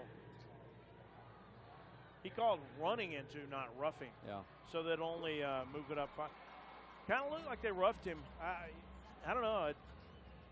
But look at that replay. Pretty good coverage over there on the near side by Ja'Cory Ware, the senior cornerback, but just over his outstretched hand. Perfect throw by Ledbetter for that TD. I think it's the toughest pass in football to defend, that back shoulder fade, going to the corner and kind of get that defender turned around, and Wilkerson just played it perfectly. He knows where he is. He's aware of that sideline, skies, and kind of pirouettes a little bit, makes that catch, and able to get that foot down. I am really surprised that this isn't added on to the – I know it was only a 5-yarder, but I thought they would get the benefit of adding it on with the extra point being good. But that is not the case. The running into the kicker penalty is declined, and they'll just kick it away from the 40. So scratch the thought of maybe not squibbing it. Don't scratch that thought, but you're going to have to squib it pretty deep. I think guy you want to keep it away from is Roe Garrett. He stands topside around the 5-yard line. Stanton is going to pooch it to the right. Fielded at the 25 and summarily roped and wrangled out of bounds by Baylor Colley, the return man. He was tackled over there on the near side by Cade Sumler. Well, you've got 15 seconds to work with and one timeout. For Scott Surratt, the field position here, 34-yard line. That's a long way to go. 66 yards. Maybe you take one shot, try to get to midfield. You've got one timeout to work with, and then maybe a shot to the end zone. Looks like you're going to see cover 3 right here by the deep DBs, and I'm not sure if Anderson is one of those guys who's joined him out there. Yeah, he's corner on the top side. They're going to press him. They'll press him up top. We got whistles. We got to delay games. They'll move it back 5. Yeah, that back judge, he keeps his eye on that clock really well and toss the flag. And if it comes from the back judge, senior cornerback, but just over his outstretched hand. Perfect throw by Ledbetter for that TD. I think it's the toughest pass in football to defend, that back shoulder fade, going to the corner and kind of get that defender turned around, and Wilkerson just played it perfectly. He knows where he is. He's aware of that sideline, skies, and kind of pirouettes a little bit, makes that catch, and able to get that foot down. I am really surprised that this isn't added on to the – I know it was only a 5-yarder, but I thought they would get the benefit of adding it with the extra point being good. But that is not the case. The running into the kicker penalty is declined, and they'll just kick it away from the 40. So scratch the thought of maybe not squibbing it. Don't scratch that thought, but you're going to have to squib it pretty deep. I think the guy you want to keep it away from is Real Garrett. He stands top side around the 5-yard line. Stanton is going to pooch it to the right. Fielded at the 25 and summarily roped and wrangled out of bounds by Baylor Colley, the return man. He was tackled over there on the near side by Cade Sumbler. Well, you've got 15 seconds to work with and 1 timeout, for Scott Surratt. The field position here, 34-yard line, that's a long way to go, 66 yards. Maybe you take 1 shot, try to get to midfield. You've got 1 timeout to work with, and then maybe a shot to the end zone. Looks like you're going to see cover 3 right here by the deep DBs, and I'm not sure if Anderson is one of those guys who's joined them out there. Yeah, he's corner on the top side. They're going to press him. They'll press him up top. We got whistles. We got to delay games. They'll move it back 5. Yeah, that back judge, he keeps his eye on that clock really well and toss the flag. And if it comes from the back judge, it's usually delay a game. Yeah, they brought in the corners. You got Anderson up top. You got Wilkerson to the other side, and they'll play press coverage on those guys, and then play 3 safeties extremely deep. I mean, center fielders, they're all the way back around the 35. Caps under pressure, wings it out to Tucker Smith. Smith with room out to the 35 and beyond, and he's going to race across the 45-yard line for a first down. They get the penalty yardage back and then some. They get 16 yards and enough for a first down, and they stop the clock with 6 seconds left. It's a smart play. When you've got 3 safeties that are extremely deep like that, there's no sense in taking a shot. You may see them take a shot right here at the 40, at their own 45, but just dump it off, try to get positive yards. You got 6 seconds, really 1 play to work with right here. The other thing you could see here, a little hook and lateral. Just try to do something, make something happen. Noah Parker, Cade Sumbler, and Trey Washington trying to hold guard in the back. And it's a big, long draw play up the middle to Tucker Smith, but his 28-yard gain before the end of the half is going to not really matter into this, as Heritage will go to the locker room with a 28-21 halftime lead in this wild shootout we're having at the Star Center in Frisco. Reagan, first half thoughts on that so far? Yeah, I mean, several things stand out. The turnovers help Carthage get back in this football game. They're down 21-6. They forced a huge turnover when Heritage was marching. They answer with 14, but I love what you see from Heritage to close out the half. They stay aggressive. They run clock, able to get a big touchdown through the air. And now it becomes, the chess match continues as you go to the locker room. You got 2 outstanding coaching staffs, and Scott Surratt, who's won 6 state titles. They've been here before. They're down 7. But I'm really impressed as well with Heritage and what they've been able to do. Lee Wigington at the helm. And so now this game is won by adjustments. Who goes in and is able to put together a game plan in the second half that's going to come out and win a ball game. And it'll be a thrilling second half for sure. And can Heritage manage to not make any more turnovers? Can they force a couple from Carthage maybe? Yeah, and we'll see Carthage on defense. I think that's Heritage got a big advantage right now. The fact that they scored to close out the half, they're going to get the football back, and so this becomes a huge possession to start this ball game off in the third quarter. We'll take a break and let you enjoy halftime festivities here from the Ford Center at the Star in Frisco. You're watching the Class 4A Division I Regional, presented by UIL on the NFHS Network.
Well, we're back here after halftime as Luis Piedra has it teed up. No, Alberto Garcia, rather, is going to handle the kickoff towards. They're not going to try any trickery here. Although indoors, the ball inexplicably falls off the tee. And Reagan, he's talking about a first half 28-21, as you might expect. Big plays, not just on the offense, also on the defense. Yeah, we've had a little bit of everything. The offense, defense, special teams, all three phases have played a key role. Look at the stat line through the first half. You saw it there on the screen a moment ago. You're almost splitting hairs. Carthage 286 total yards, Heritage 272. Garcia with a good strong leg, boots it a yard deep in the end zone. Dre Washington just goes to a knee, and they'll take it at 25. And we've got some extracurricular activity over there on the far side of the field. A flag comes in, and they might get a Carthage player here for a little bit of roughing over there on the far side. Might have been Jai Brager. Yeah, it was. Let's see if they're going to get offsetting. Yeah, maybe offsetting.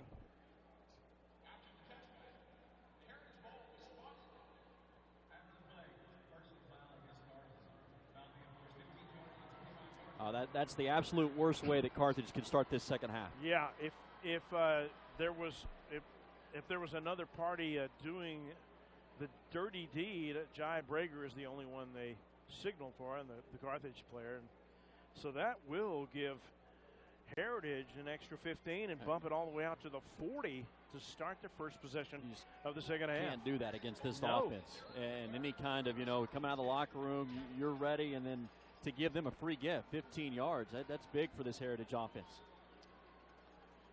So Landon Ledbetter in the shotgun again.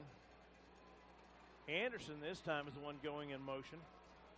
And they gave him kind of the second quarter off, but they dial up his number here early on of an out pattern that he takes out of bounds for about 8 yards. And, you know, he kind of went dormant there, Reagan, for as much offense as we had from Heritage. He really didn't have his number dialed late in that second quarter. Yeah, if he started to draw some more double team, they had safety help over the top. It opened it up for Jay Wilkerson. You saw more of him in the second quarter, and he delivered. A guy that had the big touchdown catch has been the difference right now in this ball game. He certainly did, and then some avenues right between the tackles, too. Although that avenue kind of gets shut down at about the 45-yard line for a loss of one. No running room there at all for the fullback, Brody Greason. We saw Heritage begin to have some success in the zone read game late in the first half. Huge chunks of yardage. There they go, back to the ground, and it really ran right into the teeth of the blitz. The outside linebacker coming hard off the edge. They ran right into that one. That was actually a loss of 2 back to the 45. So Langston Anderson's first completion that goes for 7 yards. It's kind of a wash right there after they lose 2. First time we've seen this bunch trip set from him. Oh, a little shovel pass to DeAndre Washington up the middle, and the ball is loose, and it's scooped up by Carthage. And Carthage coming up the other way. They may have a defensive touchdown again, although it's going to be whistled. Stephen Darden Jr. had it and thought he had a touchdown. Oh my! I think this is a missed call. I'd love to see this again. They're going to call. They're going to say that he's down. I don't think there was any chance. This is chance. the opposite of what we thought. We thought this one might be a fumble. We thought the first one might really be down. Yeah. Yeah, the other one fooled us. The way I saw it from up here, I thought that ball was jarred loose. I thought that was a no-doubter. I didn't think there was any question about it either. But I think what may happen here, if they do end up ruling it a fumble, they're going to blow it dead right there and not let him have the advance of any yardage. Well, they're going to try to get the call right, and let line judge, back judge, head official all in. The other thing you got to think about too, maybe an inadvertent whistle possibly. I thought I saw that line judge motioning that it was down. He's going to come over and talk to Scott Surratt, is the head official. And I don't think Surratt is going to like it no matter what is. It's not going to be a fun conversation. No. And you hear copious boos cascading down on the field here. This is the Carthage faithful right in front of us who doesn't like really any part of this call. Oh, man. Yeah. But it is a takeaway. Carthage does have the fumble recovery. So they just whistled it a little bit prematurely. That's unfortunate because, I mean, off to the races is Darden. All he has to do is beat Greg Pinwarden, 77, offensive tackle, and there's no way he's going to catch him. I mean, he's at 6 points that's off the board for Carthage. That's a tough one. He still get the football, but get the touchdown taken off the board. That would have been the second defensive touchdown cashed in by Carthage on the night. They have come up with 3 big takeaways. I think a couple of Dre Washington fumbles tonight, and then the pick 6 in the second quarter. Kelvonte Dixon goes in motion, now reverses and goes the other way. It fake swinging it out to him, and they've got a man deep, and that is caught by Caden Holcomb. We haven't called his name tonight, the tight end, but he gets open down the seam for a big gain all the way down to the 28-yard line. There's been 3 acrobatic catches tonight by Carthage. You go back early in this ball game, Kelvonte Dixon made a one-handed grab on a post route. You also saw Baylor Colley make one down the sideline over the shoulder. And here Holcomb has to sky over the middle to make that catch. Dixon and another receiver split out wide right and to the left. You've got Roe Garrett. And it's Dixon reversing field. Dixon tackled high, and a flag from the back judge comes all the way in. He threw that from about the goal line all the way over, and I guess they're going to get a face mask penalty against Heritage. Yeah, the line judge is standing right in front of it. It's that back judge that throws that flag. How about the vision right there of Dixon? They run stretch play to the left. Nothing's there. Great pursuit by the Jaguars defense, but the cutback lane is there. He takes, it's almost like the play is designed to go to have that cutback lane, and that's the third option for him. He's got a chance to get outside, cut it up inside, or the cutback. He chose the cutback, and it paid off. We'll see if Carthage opts to flex their muscles on that with that big line there and just run it. And they do lower the shoulder on 1st and goal. Yeah, they come right back to it. Yeah, Mason Courtney taking it there to the 7-yard line. It's that outside zone play. The same play they just ran.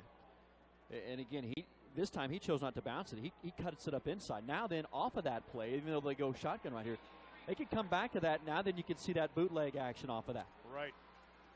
Hunter Hill checks out, and Caden Holcomb goes back in. And they go with a semi-used trips formation to the right side, a 4-receiver set. Caps looking for the end zone, deep out pattern, and that was intended over there for Roe Garrett, but it goes incomplete. It's good coverage, good decision by Caps. Live to play another down right here. Now a 3rd down and 7. And, you think back to that situation, 4th and goal at the 6. Previously, they were able to convert. Same spot on the field. That just inside that left hash. Last time they went quick slant over the middle, but it was Heritage that brought pressure. See if Heritage decides to bring something, or if they elect here to sit back and try to defend. Big 3rd down play, 3rd and goal, and Surratt on the field just screaming at the officials for a timeout. He was trying to get it called. We'll take it with him. 8:46 to play here in the 3rd. 28-21 our score. Heritage on top. You're watching the Class 4A Division I Regional, presented by UIL on the NFHS Network.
Big 3rd and goal situation here for Carthage.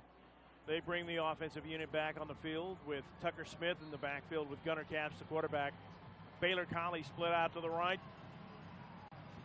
2 receivers near side. Dixon in motion. Capps on that throwback play.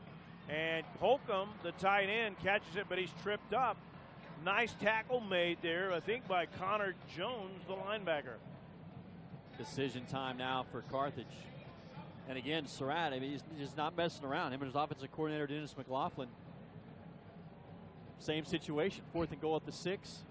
Don't elect to take the points, the 3. They're going for the tie. 3rd, 4th and goal tonight they have had. They are 1 for 2 on that. Capps wings it out wide. That is a loose ball, and it's going to go beat down right there anyway. That was a lateral, Reagan, and alertly pouncing on it was Carthage, because I'll tell you what, if they don't do that, Midlothian Heritage can scoop it up and be running the other way for pay dirt. Yeah, for sure. That's a surprising call. I like the call to go for it, but I'm a little surprised that they don't take a shot to the end zone. Just the bubble screen, and you're hoping that you've got blockers out there by design. They feel like they've got a matchup one-on-one where they can spring him, but Well, They're what just I not able to get think it. was going to happen was a double pass. I think so. Coming up. Yeah. I think, but Lots got to go right to have that happen. we have seen that already tonight. Dre Washington did it in the first quarter. He's got a touchdown pass and run tonight. Ledbetter, quick toss, and that one may have come out and hit the turf. They do call it incomplete. It was intended over there in the little short zone for Hayden Wigginton. Kind of a little squat route. He turned around about 4 yards down the field. Kind of short hop. Well, didn't really short hop it to him, but he had to go low and just couldn't hang on. So, in contrast to what Heritage had in the first quarter, they have been backed up on quite a few drives here as of late. They tried the speed sweep, trying to cut it up into the line. I think it was Anderson. And he doesn't have any running room there, only about a half-yard gain. It's going to be 3rd and long for the Jaguars coming up here. Quentin Owens does not get credit for the tackle, but he forces that play. He's a hybrid-type player. You'll see him at defensive end. They'll back him up at outside linebacker, but he sets the edge right there. You see how Anderson has got to cut back in? Look at all the red jerseys there. Right at that arrived there at the party, and Anderson's got nowhere to go. One thing about Anderson, too, is he's a tall receiver, and he's easily spotted as he takes the speed sweep handoff there. 3rd and long. Ledbetter with time. Throws wide. Wilkerson caught at the 22. And it's a first down for the Jaguars. They move the chains and get out of the danger zone, so to speak, for a little bit.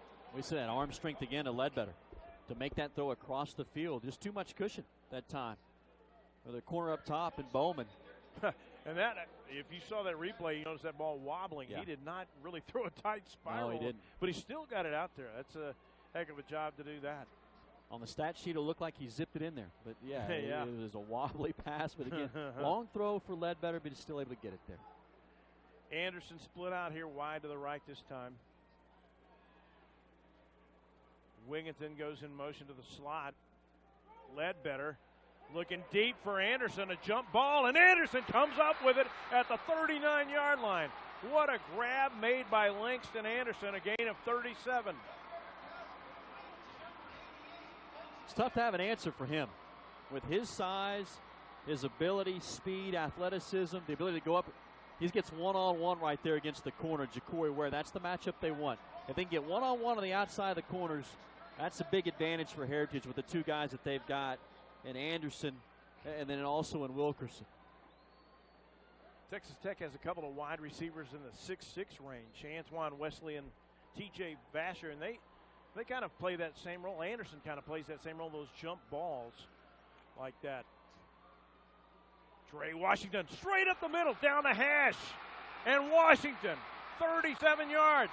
Touchdown, Dre Washington, his 3rd of the night. They spread him out.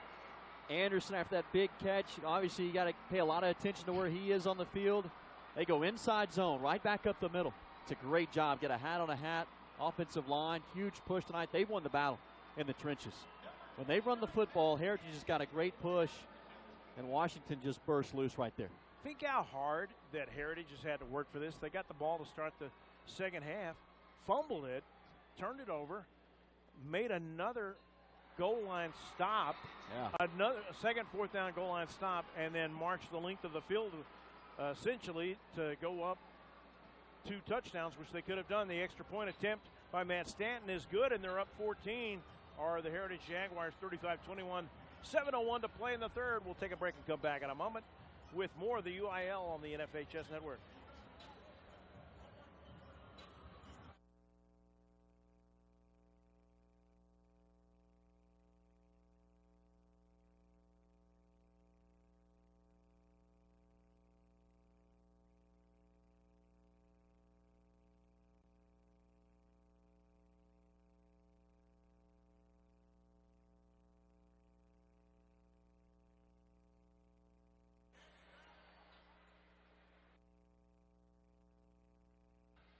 Well, Matt Stanton has it teed up, ready to go, and Reagan, we've got some good games going around the area tonight. Carroll leading Trinity 21-7 in the third. Alito was ahead of South Oak Cliff, heading to the fourth, 14-7. Argyle was trailing Salina 14-3, the other half of this bracket. It's not a better time in the state of Texas. Late November, you start getting into December, deep in the playoffs. Man, it's a lot of fun. And this is such a great venue here at the Cowboys facility up in Frisco. Got a triple header tomorrow. I mean, where would you rather be than right here? Stanton boots this one deep to the 1. And bringing it out is Tucker Smith. And Smith is pulled down at the 27-yard line. Making the tackle there for the Jaguars was Preston Godfrey, the senior linebacker. And Heritage trying to erase a bad taste out of their mouth from this venue last year, in which they lost in a barn burner to Kennedale. And they got atonement against the Kennedale Wildcats in game 2 of the year, running them out of the stadium 35-7. It's incredible what League Wigington has done. I mean, think about that. 3 seasons at Heritage. That school's only been open 3 years. They're 34-4. Misdirection play. And Heritage doing a really good job to sniff that out. Noah Parker in on the stop along with Kendall Calvary. They stop him for only about a 3-yard gain. That's a safety coming downhill, Parker. And first time we've seen that tonight from Carthage. They've done a lot of misdirection. This is the first time where the quarterback in Cabs reverses out, but they run a little toss coming back the other way. Parker was there. And down 14, they decide to go old school, straight I formation. And Mason Courtney off to the races before he's hauled down across the 50 at the 48-yard line. He's got a big pickup there of 21 yards. And that's where Carthage, I think, has got an advantage on the right side of the line. Tykees Crawford, 6'5", 307. Karsten Williams, 6', 310. You know, they still have the ability to run the football, even though they're down 14 points. They don't have to get away from their game plan. They're a balanced offense, continue to run. This is a critical drive, though, for them. They've got to answer Heritage. Heritage bringing up 8 in the box. Trying to crowd the line there. Caps slings it out. And Dixon with momentum to the sideline and delivers a stiff arm to Noah Parker at the 35-yard line. Another big pickup there of 14 yards and a first down. They're going to spot at the 37, pick up a 12. A first down nonetheless, though, for Carthage. It's really good patient running by Dixon. He's able to bait that corner inside and bounces it out. He got a block, just kind of waited on those outside receivers for a block, and it sprung him free. Bunch formation with a tight end to the left, and it's Mason Courtney again through that left side for a few, about 5 yards gain. You know, even though that play goes to the left side of the line, the backside plays such a key role. Good block by Crawford there, the backside tackle to spring it. Courtney evades one tackle. He evades the grasp of Big John Sanders, but he's met by a handful of other white shirts. That's Connor Jones leading the charge, the linebacker there. That time the cutback lane wasn't necessarily there. Now that running back is looking to press the hole to that side of the left, and he'll look for that cutback lane. It's been there, but that time it was Jones that closed it off. And not only did he close it off, he sent a message in doing so. Good crowd tonight. You've got the Bulldogs, winners of the past 2 state titles in 4A. Trailing, though, by a couple of touchdowns, and the Heritage Jaguar defense swarming to not allow Mason Courtney any yardage really at all. A gain of about 1. It's going to be another 4th down for Carthage. They are 1 for 3 on the night, and all of those were not just in the red zone. They were 4th and goal. Carthage stays on the ground, and they do something a little bit different there. They'll wrap that tackle. Crawford is pulling on that play, and really credit Heritage. They're locked in on their keys on that play. Get a lot of guys to the football. Nobody was fooled. Now here comes a huge play for Carthage. It's a must-have right here. Jay Wilkerson ran off the field late, and Heritage may want to take a timeout because I don't know if they had enough men on the field after that. They're going to take a timeout. 3:56 to play. We'll take it with them. 4th and 2 when we come back. You're watching the UIL on the NFHS Network.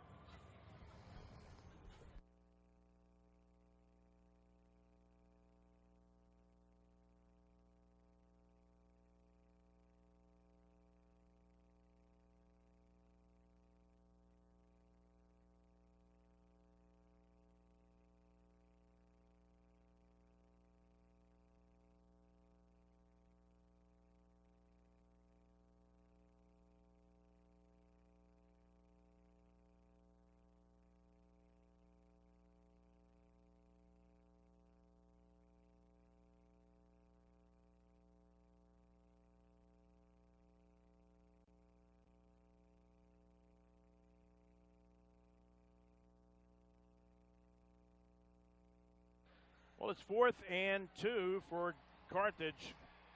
Games of note from around the area here in North Texas going on right now. South Lake Carroll leading Trinity 21-7 heading to the 4th quarter, and Duncanville on top of Arlington Lamar 14-6. That's right before halftime.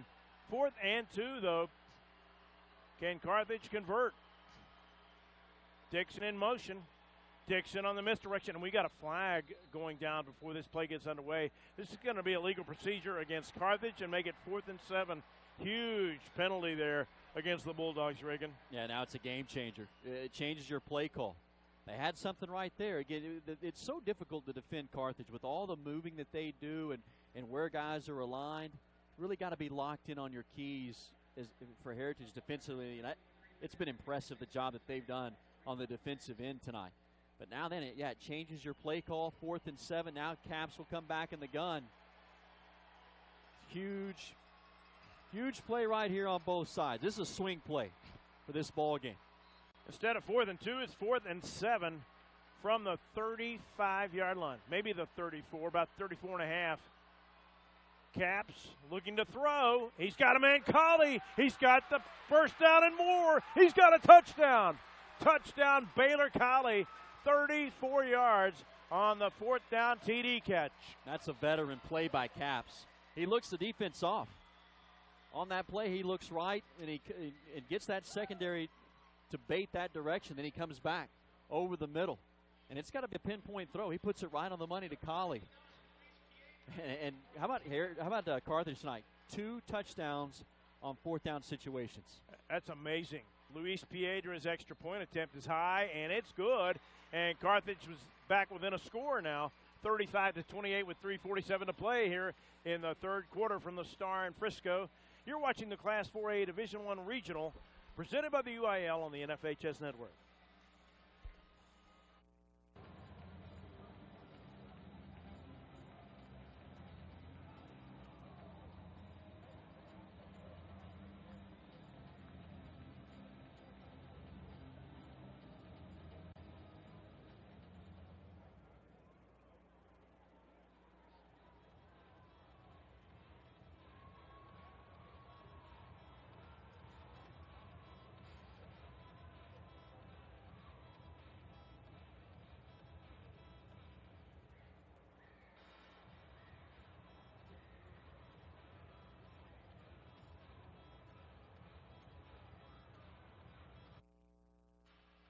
Back at the Ford Center in Frisco, Texas. Barry Probst and Reagan Ratcliffe with you tonight here. A gem of a game, Reagan. This is everything we bargained for tonight.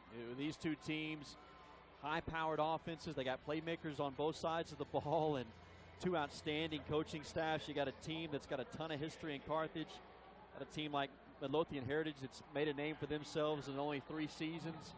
And, we got us a slugfest tonight. Everything that we thought. And a big answer to the Heritage score there by the Bulldogs. They needed it so badly. For sure. The momentum had swung. Got a huge 4th down conversion for Carthage. They're right back in this. Alberto Garcia, the lefty, tees it up, but he hooks it, and it's going to stay in.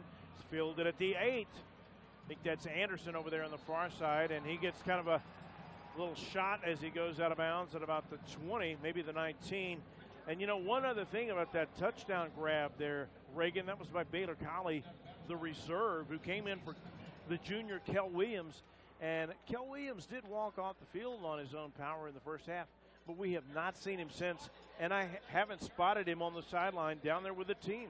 It's that next guy up mentality. Somebody's got to step up, make a play when you don't have one of your playmakers on the field.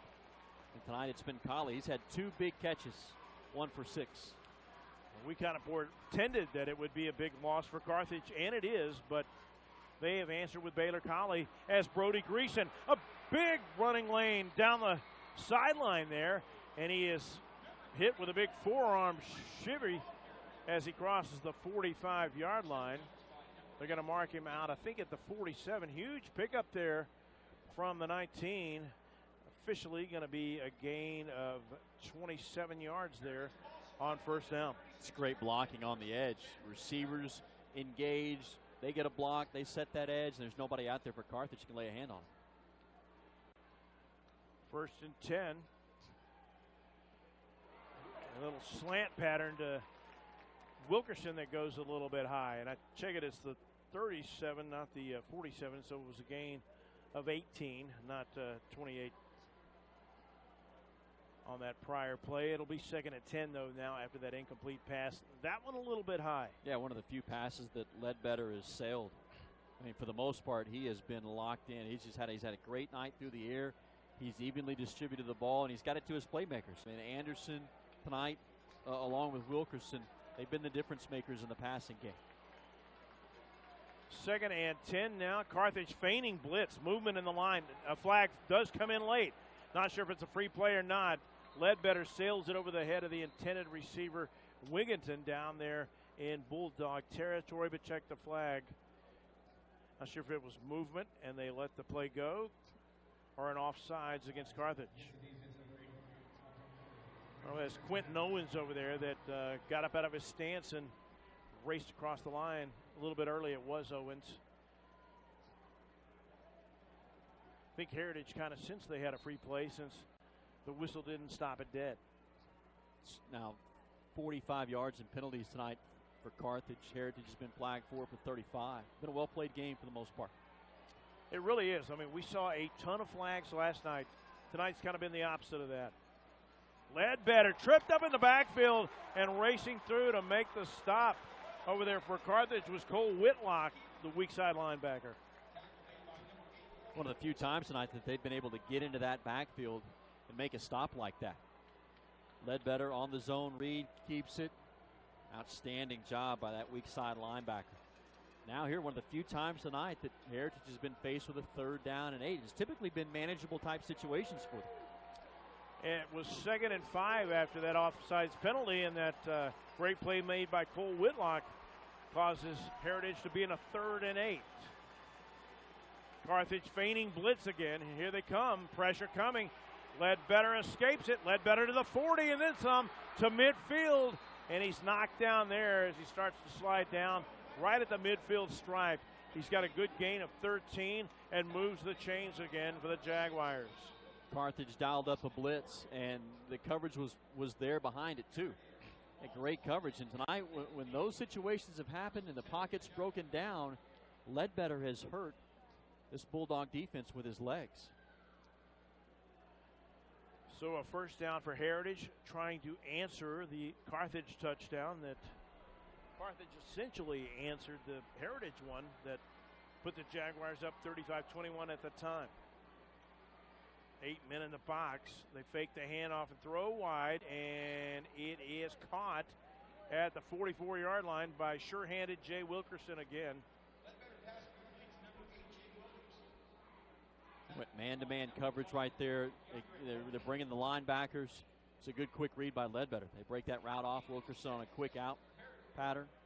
That time Ledbetter got it. It was dangerous. You think back to that pick 6 that Carthage had earlier in the ball game. DeAndre Bowman stepped in front of it. That's that same side. You got to be careful. He's able to get that pass there to Wilkerson. Now they go press coverage up top. Ledbetter squatting and faking that handoff and going deep. He's got a man, Wilkerson, but he overshoots him by about 5 yards. And I was about to make the comment before that play that I thought that Cooper Crowell and the Jaguars were maybe trying to shorten the game a little bit with some ball control offense, but that is not ball control offense taking a shot down the field with a fly pattern there. No, they've stayed aggressive, and I think that's who they are. They've got a 7-point lead, but they're not changing who they are. They're going to take shots. They want to put pressure on Carthage. They're going to continue to attack.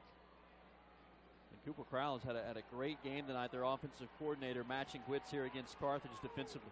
Wildcat to Anderson, and the whistle blows before the play gets underway, and Anderson appeared to have a lot of running room and maybe a sure first down, but they're going to call Heritage for a false start. I didn't see the flag come out, but I guess the whistle blew it dead before it got underway. Well, very similar situation that Carthage was in on their previous drive, had a penalty that bumped them back and changed the dynamic of a play call. Yeah. So now then Heritage, they're looking at a clear pass situation, 3rd down and 10, probably not in necessarily 4-down territory. Maybe unless they get closer to the sticks right here. But I mean, you're looking here at Ledbetter sitting back. Will Carthage bring some pressure, try to heat Ledbetter up right here? Still got 2 high safeties. 3 down linemen this time. Ledbetter with some time. Going deep. Got a man, Anderson, and it is caught at the 7. Anderson all the way to the 3. It'll be 1st and goal on this 47-yard catch by Langston Anderson. And they continue to stay aggressive. 3rd down and 10. They're not looking for anything at the sticks. They send Anderson on a post route. They get the coverage that they want. They had 2 high safeties. Anderson just beats his man, the safety, inside. And, you know, for a safety right there, his rule is don't undercut the post. Stay over the top. And Anderson's just got too much speed. And too much height. I mean, he's got everything working for him. Yeah, height and speed, athleticism, and he's a mismatch for some of these guys. No matter who the opponent is, he's pretty much a mismatch. Heritage with the 1 loss on the season. They give it to Brody Greason up the middle. A flag comes in, and the ball may have been stripped out, and Carthage is coming back the other way. Giving chase is Wigginton, and he's going to be ruled for a face mask there. Not Wigginton, rather, but Connor Jones in there as a tight end on that play, and we'll check the flag. And what happened? It was Heritage on the cusp of going up 2 scores, and that may have just totally been reversed here. As big an eye as Heritage has had offensively, this would be their 4th turnover. And that looms large, especially here. You're talking about a team that's knocking on the door, about to go back up by 14. And, you know, you're starting to get just a matter of seconds left in this 3rd quarter. This could really turn the tide. 2 flags thrown, one for a face mask at the end. What was the first one for? We'll have to check that. If they're both against Heritage. Yeah, chop block. Yeah. They're both against Heritage, and it's going to be a takeaway. The 4th of the night. Yeah, and now Carthage is going to have that football down inside the 35-yard line. And a sense of belief starts to come back for Carthage. They were down 14. They got a score. Now they get the big stop, and you got the mystique of a team that's won 6 state titles in 12 years. And that starts to creep into your mind a little bit, and I think Carthage, an advantage for them right now is that belief that they have. They got the football back. Boys, progress really looks stopped up on that replay, but no whistle came in. And Carthage comes up with their 4th takeaway of the night. Coming up with that fumble recovery was Stephen Darden Jr. Caps, play action. Floats it over the top to Smith in stride, and Tucker Smith has a touchdown catch for Carthage. A 34-yard touchdown catch, and Carthage has 34 on the board with a point-after attempt yet to come. They sneak the running back out. They get Smith on a linebacker, and that's always a tough matchup. They go play action, and they just use so many weapons in their offense. So much as this is set up on the play action. Got a man down right now for Heritage on the field at about the 15 as they get him to his feet. But yeah, Noah Parker being tended to, and he's limping. Not sure what happened to him on that particular play. That was really away from all the action on that little wheel route run by Tucker Smith out of the backfield. Well, you had a feeling they're going to take a shot. They get a turnover. They go for a home run ball. Talk about the aggressiveness of Heritage. Now you see the aggressive nature. The offensive coordinator for Carthage, Dennis McLaughlin, longtime assistant, 36 years. Man, he has been a staple. What a call right there by him. Luis Piedra, the right-footed kicker. He had one block tonight, but he's been good on all his others. He ties it up at 35 with 23 seconds left to play in the 3rd quarter. We'll take a break and come back in a moment.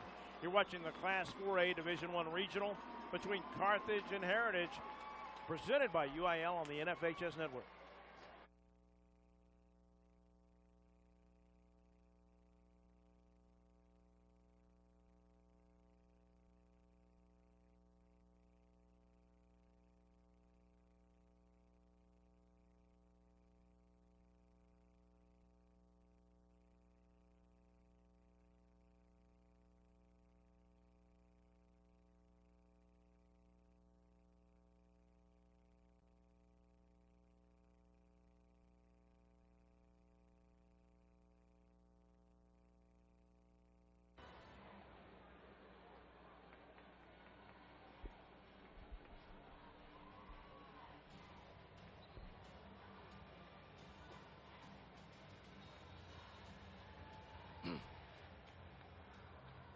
35 all our score here at the Ford Center at the Star in Frisco. Barry Probst, Reagan Ratcliffe with you tonight here in a heck of a game. 35 all. Heritage on the doorstep of going up 42-28 maybe. And a fumble recovery by Stephen Darden Jr. taking it back 50-plus yards and a face mask after that. Allows Carthage to get set up for a touchdown pass of 34 yards to Tucker Smith. And again, we're tied at 35. Alberto Garcia kicks this one shallow to the 11-yard line, and Anderson bounces off a tackle. Flag comes in. Anderson out to the edge. Anderson out of bounds, and the flag is probably going to wipe out a splendid return by Langston Anderson. Yeah, it should be coming back. Maybe a hold or a block in the back. And how about the numbers tonight? Getting set to go to the fourth quarter here in a moment. Tied at 35, 453 yards of offense for Heritage, 431 for Carthage. I mean, it has been a track meet. But with that said, you've had the big plays defensively tonight. The turnovers, the pick sixes, 6 total turnovers in this game. So, I mean, you've seen it all. The pick six. Yeah. The fumble recovery there down at the 3. The stopped, the turnovers on downs. You know, the 4th down. You could argue that, well, Heritage hasn't come up with any takeaways or Carthage hadn't made any turnovers, but they made 2 on downs at 4th and goal. And they kind of wash out a little bit. It does. And you get set here in the next 14 seconds to go to the fourth quarter. It should be a 35-all tie, and buckle in. It's going to be fun the last 12 minutes of this one. It sure is. Going to come down to the wire. Great game here at the Ford Center in Frisco. Heritage starting off backed up to their own 11 after the block in the back penalty. And Trey Washington with limited running room between the tackles there. Quentin Owens, the defensive end, helping make that stop along with a big strong side defensive end, Quan Brown. That is the end of the third quarter with our score. Carthage 35, Heritage 35. We'll come back in a moment for the fourth quarter of the Class 4A Division I Regional, presented by UIL on the FHS Network.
Fourth quarter about underway here from the Ford Center at the Star in Frisco. 35 all our score between Heritage and Carthage. Speed sweep coming to Langston Anderson. He's going to reverse field, go up the middle, and going to be taken down at the 15-yard line after a very short gain of about 2. That's all Anderson. He had nowhere to go left side. But some great moves. I mean, a whole lot of work just to get 1 yard, but could have been worse. That could have been a loss of yardage. It's going to be 3rd and 6. And you can kind of hear the Carthage faithful up here close on the press box side here.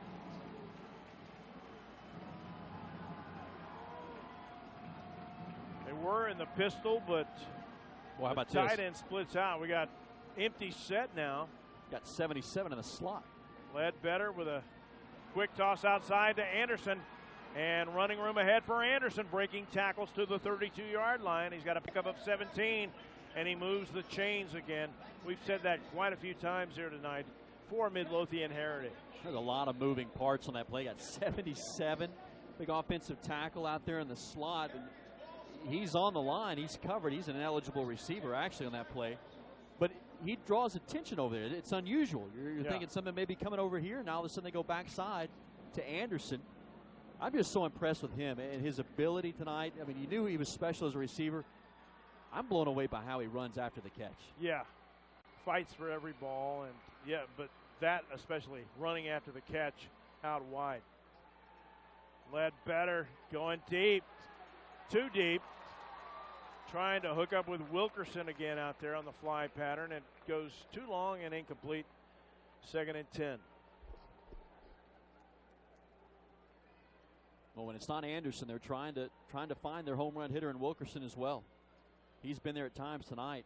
Ledbetter just overshoots him. The big skills position trio of Wilkerson, Washington, Anderson. They've each had quite a game here tonight. Dre Washington with a touchdown pass in the first quarter and 2 long touchdown runs of 25 and 37 yards. Now you got Anderson and Wilkerson same size stacked up. With the play action, they screen it out to Washington, and there's nothing there.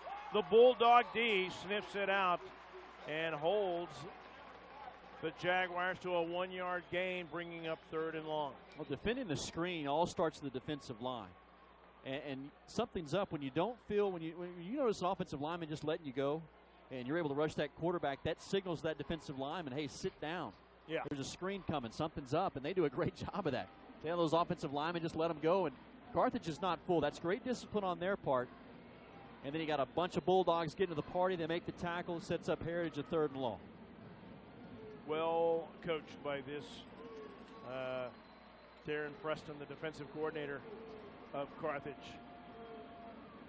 Ledbetter, 3rd and long, scans the field. A lot of pressure coming. And he throws near side to Wilkerson, and Wilkerson looked back at Ledbetter as to kind of signal that you miscommunicated with me, it looked like, and it'll bring up 4th and long. Yeah, he had Wilkerson. Wilkerson did a great job of breaking off his route. The play was going away from him, and then as it came back to him, he just sat down right at the 45. He's wide open. And Ledbetter wants that one back. You just see his body language. Hands goes to his helmet. He knew he missed his target right there at the 1st down marker. And, you know, Reagan, while Carthage has had some stops, we haven't seen the punter tonight. Yeah. Has Heritage really been stopping themselves with turnovers? A knuckler by Noah Parker bounces inside the 40 and all the way to about the 31-yard line. It's going to be a 38-yard punt with no return, and Carthage, as we are just a couple of minutes into the 4th quarter of play, is going to have pretty good field position to start this possession here. Well, now you got a team in Carthage. We talked earlier about the mystique that they have, the tradition, the 6 state titles. They've got that belief now. They've played from behind all night. Now we're tied. Yep. They've got the football. Now the question becomes, how does Heritage react? Yeah. You know, a young program, 3 seasons in. They're awfully talented. They can match Carthage, player for player. They've hung in there tonight. They've led the entire way, but now the momentum swung. How does Heritage respond here? And for Carthage, en route to a possible state title, you got to look and see, is this going to be the toughest task they would face? Kelvonte Dixon gets the grab out here on the right flat and goes toward the sideline for a gain of about 5. It'll be 2nd and 5. That's a name we haven't really called since early in the 2nd quarter. We were waiting for Dixon to get involved, and the 1st quarter he was silent. Then they were able to get him the football. Heritage has made some adjustments. But it's been the guys around him that have been making the plays. Now they try to get it back to their playmaker, and he's able to get about 4. Baylor Colley, a big unsung hero off the bench.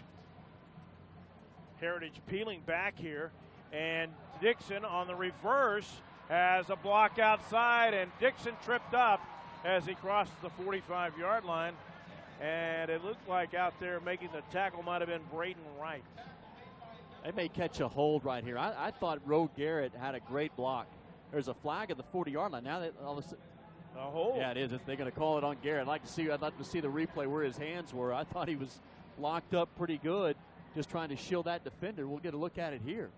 But again, more deception, trickery from Carthage, misdirection. I don't know. He's in under those pads. Way it's close. Back there, it wasn't visible on the replay definitively. But it wipes out a big first down gain for Carthage, and it will be 2nd and 12 back at their own 29-yard line. Tied with Heritage at 35. 8:07 and counting in the 4th. Capps backing up and just grounds it. He had nowhere to go with the throw. Did he even get it back to the scrimmage line? That could be close to grounding. Yeah, that was the question. I mean, you had the running back there in the vicinity. The running back was Mason Courtney. He spikes that ball, but yeah, they say it was, and here's Carthage faced with that 3rd down and long. This is where they've been their best tonight. These situations where they've been able to convert on 3rd and longs, even 4th and longs. Here we got a 3rd and 13.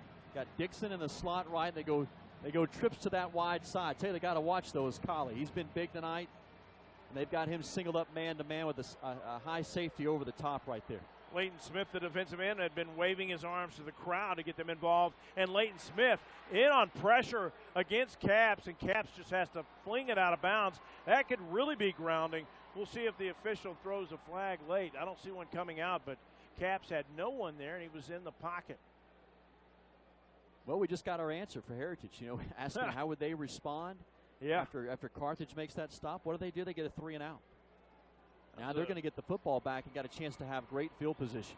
Yeah, they're going to punt it away. That was a pretty generous no call by the head official there, Reagan. Yeah. Because that clearly looked like grounding.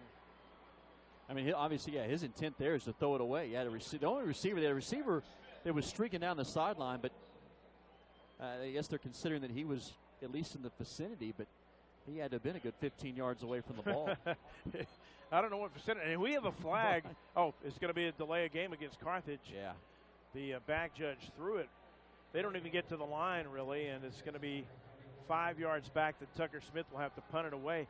That's fine. You know, like a prize fighter here, Reagan, Heritage showing Moxie forcing the 4th and 12, which is now 4th and 17. Oh, yeah, for sure. You thought, oh, wow, they're tied, and now they're kind of up against the ropes, and they fight back and kind of deliver a little bit of a body blow.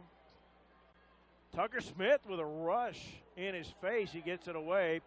Fair catch called for and made by Noah Parker at the 46-yard line of Heritage, and Heritage has had pretty good field position tonight. We've got a flag on the field.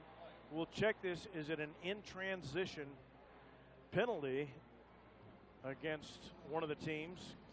Tucker Smith is loitering kind of around the officials there to find out what's going on. He's not real sure, and neither are we. We'll check the flag here from our head official.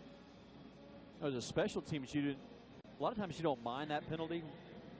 That's holding on. My goodness. Wow, that's a big penalty. You know, you consider this, that's a 15-yard penalty because you had the 5-yard penalty there on the delay game. Yeah. Now you're tacking on 10 more. You cannot, for Carthage, you just can't do that against this Heritage offense. You got to make them earn everything. Yeah, why is the punting team doing the holding? Yeah. That doesn't kind of make much sense. Kind of doesn't make much sense. Yeah. They will start off again in plus territory instead of their own 46 at the Carthage 44 in a tie game with 7:43 to play. They're going with 3 wides and 2 backs in the backfield here. You know, going back to that delay of game penalty, a lot of times you don't mind that as a punting team. In fact, you'll see teams take that if you're closer to midfield just to give your punter a little bit more room to pin a team. But that's just miscommunication. Yeah. Not getting lined up, having that sense of urgency. And the 5 yards. Back to back, seconds apart with really costly penalties there. Now they're going to move it back. Are they going to just? They're going to. Okay. That kind of answers my question. Why would the punting team be holding? And you hear some cheers going the other way now. Is this going to back Heritage up to the 36 instead? Well, then now forget what I said about that delay. You're right. Penalty. Yeah, it was like it doesn't matter. About what are you thinking doing these crazy penalties? Right. Now then you flip the field a little bit. Now then you're back at the 36, and you're forcing Heritage to make it, to have to drive the field. In fairness, we did all kind of raise eyebrows at the call. Right. I'm with you. So Heritage at their own 36. Going to give it to Brody Greason are on the outside. A flag comes in, and Greason had first down, but it's going to be wiped out by a holding call. Quentin Owens gave up the edge up top, that defensive end, but I think that's because he was held.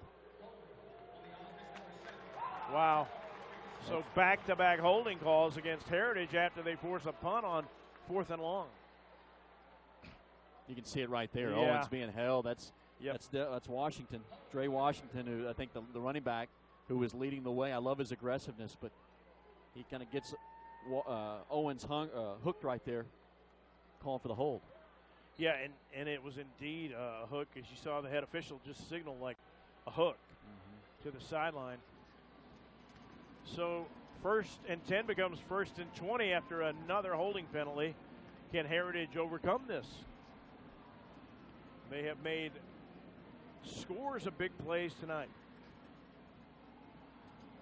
Why, it may have looked like Washington might have fumbled at first, but he hangs on the ball.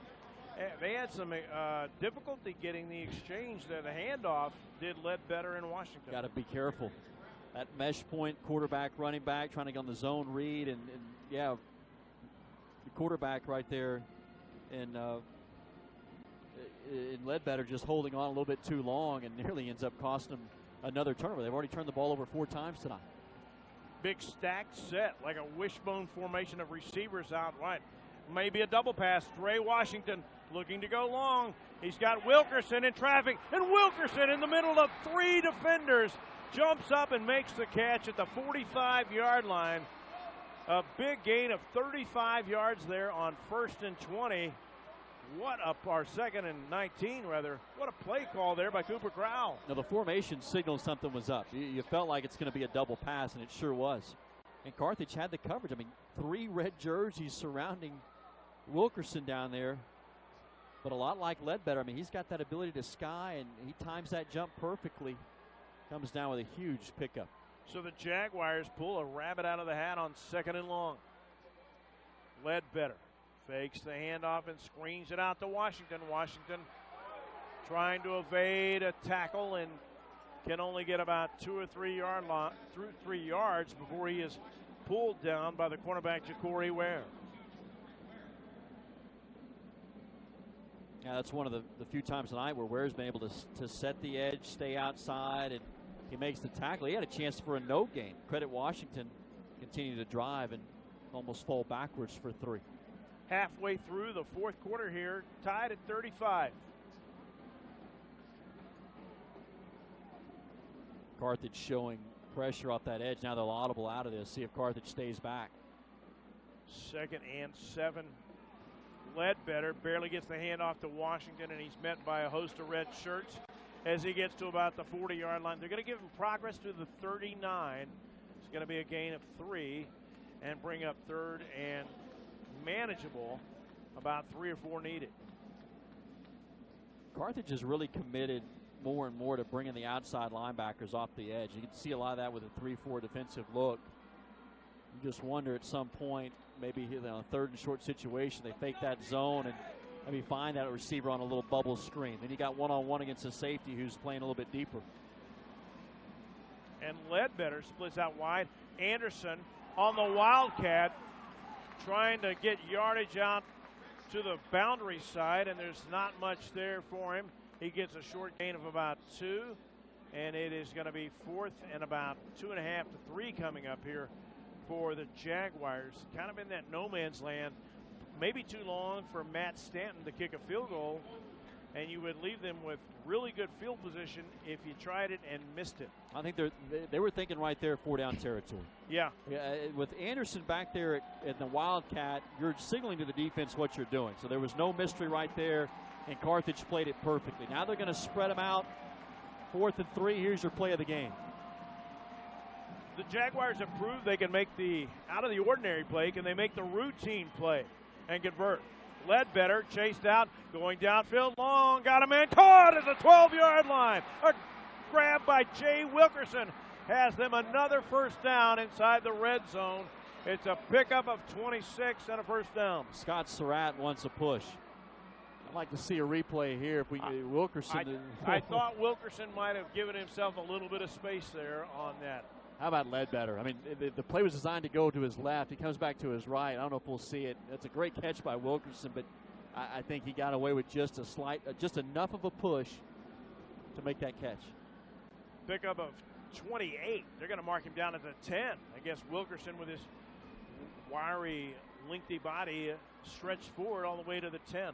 Got man-to-man coverage here. Brody Greason on the handoff going toward the sideline and tackled way out of bounds as he crosses the 8-yard line. They're going to give him progress to the 8 is all. It'll be 2nd and goal, actually, from that spot. They were just at the 10-yard line, too far in to get another first down. If you see that look again, man-to-man, like Carthage just showed, you got a 2nd and goal right here. I would think that Heritage would look for Wilkerson or Anderson, some kind of fade route. If they get one-on-one coverage, that's what they want. They got press coverage up top right now, and they got trips down here with Anderson in the slot. See if we get a speed sweep or a Ledbetter running the fade to Wilkerson. Wilkerson has the ball knocked away over there on the far side. Not Ja'Cory Ware, but rather the linebacker Cole Whitlock knocking it away, I think. Yeah, you had 2 guys over there. You had Ware the corner and Whitlock, and there it was. There was the press coverage. And I like the call right there by Heritage, by Cooper Crowell, the offensive coordinator. So let's take our shot one-on-one. The back shoulder fade. They had scored on it earlier. But Carthage, nice adjustment there. They got 2 guys, 2 for 1 over there with the safety that came over to help out. And it was Ware, the cornerback, who knocked it away. His shirt was folded up. Looked like number 8 instead of number 2. So here we are, 3rd and goal at the 8. Motion. Ledbetter looking left to the end zone. It's Wilkerson wide open for a touchdown catch. Jay Wilkerson delivers again, his 2nd touchdown catch of the night.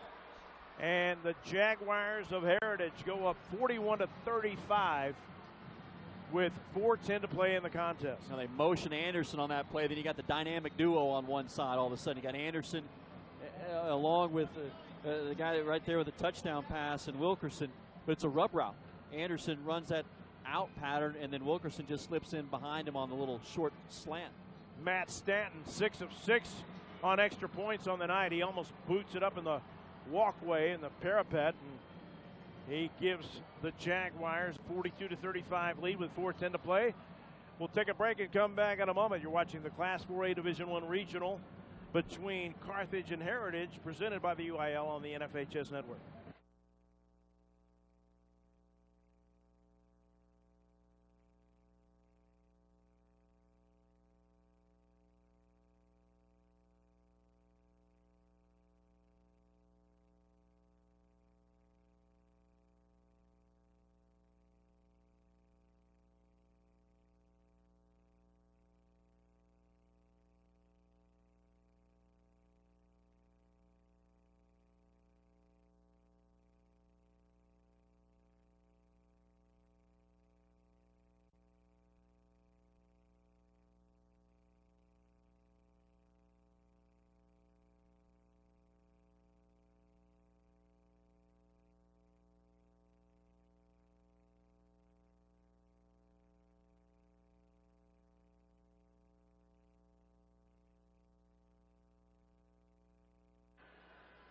Dynamite game here at the Star in Frisco between Heritage and Carthage. Carthage, the defending state champs in Class 4A Division I. They won titles in 2016 and 2017. Trying to get on the path for another one in 2018, but Heritage stands in the way. Kicked by Matt Stanton, fielded at the 8 and returned to the 25-yard line. A little bit of bumping and jockeying for position going on right there, as the return by Roe Garrett gives them something equivalent to a touchback or fair catch at the 25. 75 yards away from potentially tying it up, Reagan. And they've been able to do this tonight. They've been able to drive the length of the field. They've got the quarterback in Gunner Capps, senior signal caller. He's got lots of weapons around him. Still plenty of time with 4 minutes. No time to panic right here for this Bulldogs offense. You've got Caden Holcomb, the tight end, going back and forth in motion. Caps looking wide side. Javante Dixon defended over here on the near side by Jay Wilkerson. But the catch is good for a big gain out to the 35, a 10-yard gain. It'll be 1st and 10 for the Bulldogs as the clock will start up again. That's a bullet of a throw by Caps. We've seen the arm strength tonight of Ledbetter. Oh, Caps answers it as well. Deep throw, that deep out, about 15 yards, and about a 5-step drop there by the quarterback in Caps. 8 in the box here for Heritage, showing some pressure. And they give to Mason Courtney, and Courtney is run out of bounds at the 44-yard line. Might spot him at the 43, actually. It's going to be a pickup of about 8 and be 2nd and short. There's that big gaping hole on the right side. I think Heritage has really held up well defensively tonight in the trenches, but you've got those big bodies up front by the Bulldogs. Crawford, we talk about 307 pounds. Williams at 310. That's over 600 pounds on the right side of the offensive line. At this point of the ball game, and the clock at 3:31, I mean, don't be surprised to see Carthage just try to grind it out right here. Get down there and milk some clock and try to punch the score in. This Jaguar line has held up pretty well against it. Pressure there, but then Courtney breaks it out, gets a block out to the edge, and runs down the sideline for a big gain of 13 yards and a 1st down. It's that right side again. I mean, and why not? Just continue to enforce your will right there, and on that right side of the line. I mean, right there, there's nobody laying a hand on him 7, 8, 9 yards down the field. And we talk about some big beef up front for the big boys from the Bulldogs, but quite frankly, the Heritage Jaguars have some big guys up on the defensive line too. We don't know their heights and weights exactly, but they are big. As Courtney stumbles forward to the 38-yard line, he's hit a blow there by Connor Jones as he manages to get to about the 38. Going to be a pickup of 2. Clock will keep running, maybe 3. They'll spot him at the 37. Clock will keep running inside 2:40 here with Carthage trailing by 7. Well, Carthage has set up the bootleg. You've seen it 3 times. That zone play to the right. Now they're going to go gun right here. 2 backs. Haven't seen any blitzing or delayed blitz really out of Heritage all night. Caps, quick toss. Wide side to Dixon, and Dixon trying to spin off of tackles and out of the grasp of several white jerseys over there. It's finally brought down by Connor Jones, and also helping out over there was Jack Gray. And on that tackle, short of the 1st down by about 3 yards. Connor Jones is everywhere. Middle linebacker, leading tackler, over 100 tackles. He's had a great game tonight. 3rd and 3, big one here again for Carthage. Jay Wilkerson has really had to measure his energy tonight, playing both ways most of the game. Caps, that's a lateral to Dixon, and a lot of guys in white there to meet him, including Wilkerson and also Caden Sumbler, as well as Noah Gray, the weak side linebacker. They come back really essentially the same play, just the other direction. That bubble screen to Dixon, the thought process there is just trying to get it in the hands of your playmaker. Kind of that, what we talked about earlier, on a bubble screen like that, almost a design. It's like a sweep play. Just trying to get it outside and hope that he can make a play. But the blocking wasn't there, and Heritage is able to rally and get there in time. So it comes down to this now, because Carthage only has 1 timeout. If they don't get this Heritage's ball game. Carthage can only stop the clock 1 more. So 4th and 3. But again, this is where Carthage has been their best tonight. They found ways to convert in these situations, twice for touchdowns. From the college ranks, the Washington Huskies and Utah Utes set football back 45 years tonight in a 10-3 final. The Huskies win the Pac-12 championship there. If you're keeping score at home. Man, the game of football has changed. That used to be kind of the norm. I mean, now this is the norm. It's a lot of fun.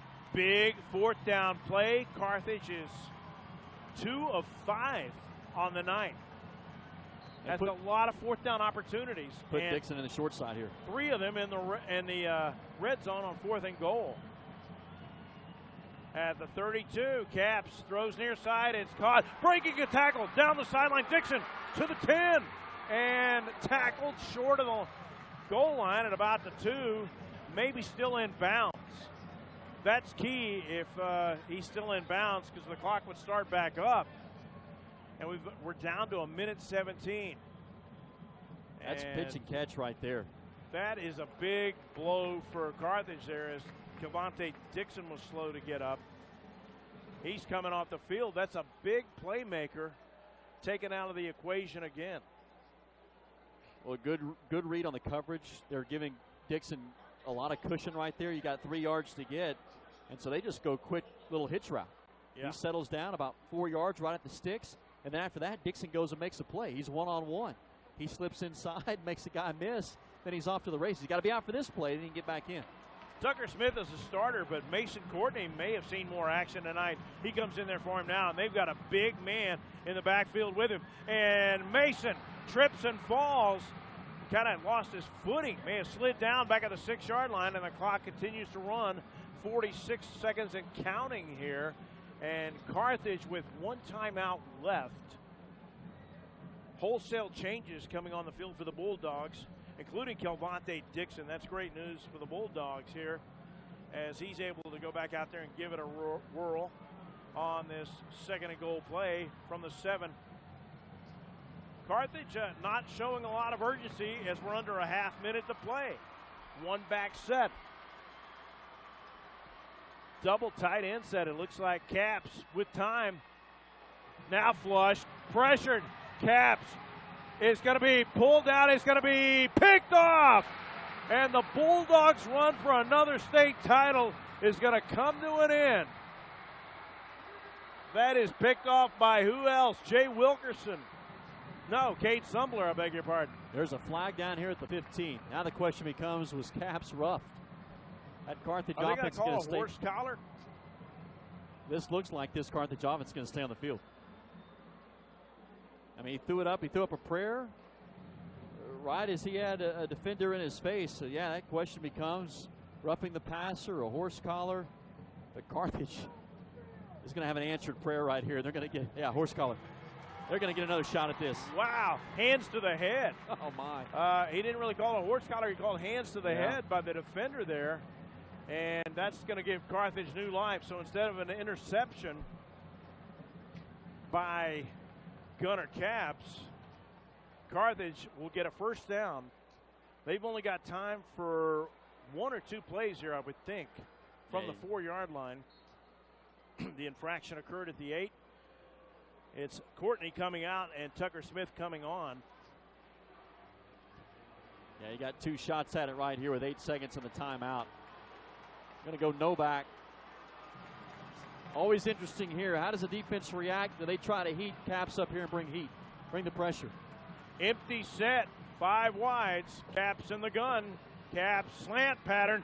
Incomplete. Broken up nicely by Noah Parker, the cornerback over there on the near side. 5 seconds left. They cross the defensive lineman there. Ends and tackles crossed, trying to get into the backfield, and Caps delivered a dart. He put something on that one. It was just too high. The question is, are we going to see extra football tonight here at the Ford Center? 2nd and goal, 5 seconds left.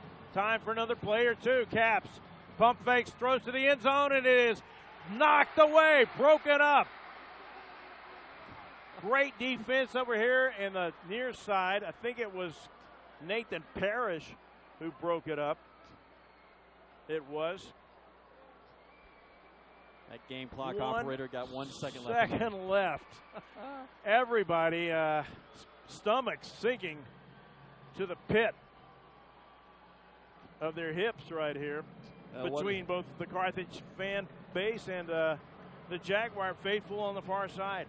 What does your long-time offensive coordinator Dennis McLaughlin have up his sleeve right here? They're going to talk about it. They got 1 timeout left, and they'll use it. And use every second they can. Dennis McLaughlin here, what do you do? You know, so much of their offense is predicated around misdirection. The last 2 plays have been more of just timing plays, and I think that's more by design just because that clock's such a factor. I think now with 1 second here, I think you get back to being Carthage, and I think there's going to be something here, a wrinkle of some sorts, or it won't just be Cavs back in the gun and throwing a fade pattern. I think you'll see something here where there's going to be some motioning, some moving. I think they're going to try to get Heritage misaligned somehow and get a numbers advantage to score. I don't think this will just be a normal play. Carthage 38-0 over the last 2 years and change, and I do not have an almanac in front of me to see who their last loss was. I believe it was Kilgore. I'll suffice it to say, it was somebody along the playoff odyssey on the way in 4A or maybe 3A at the time, 4A Division I.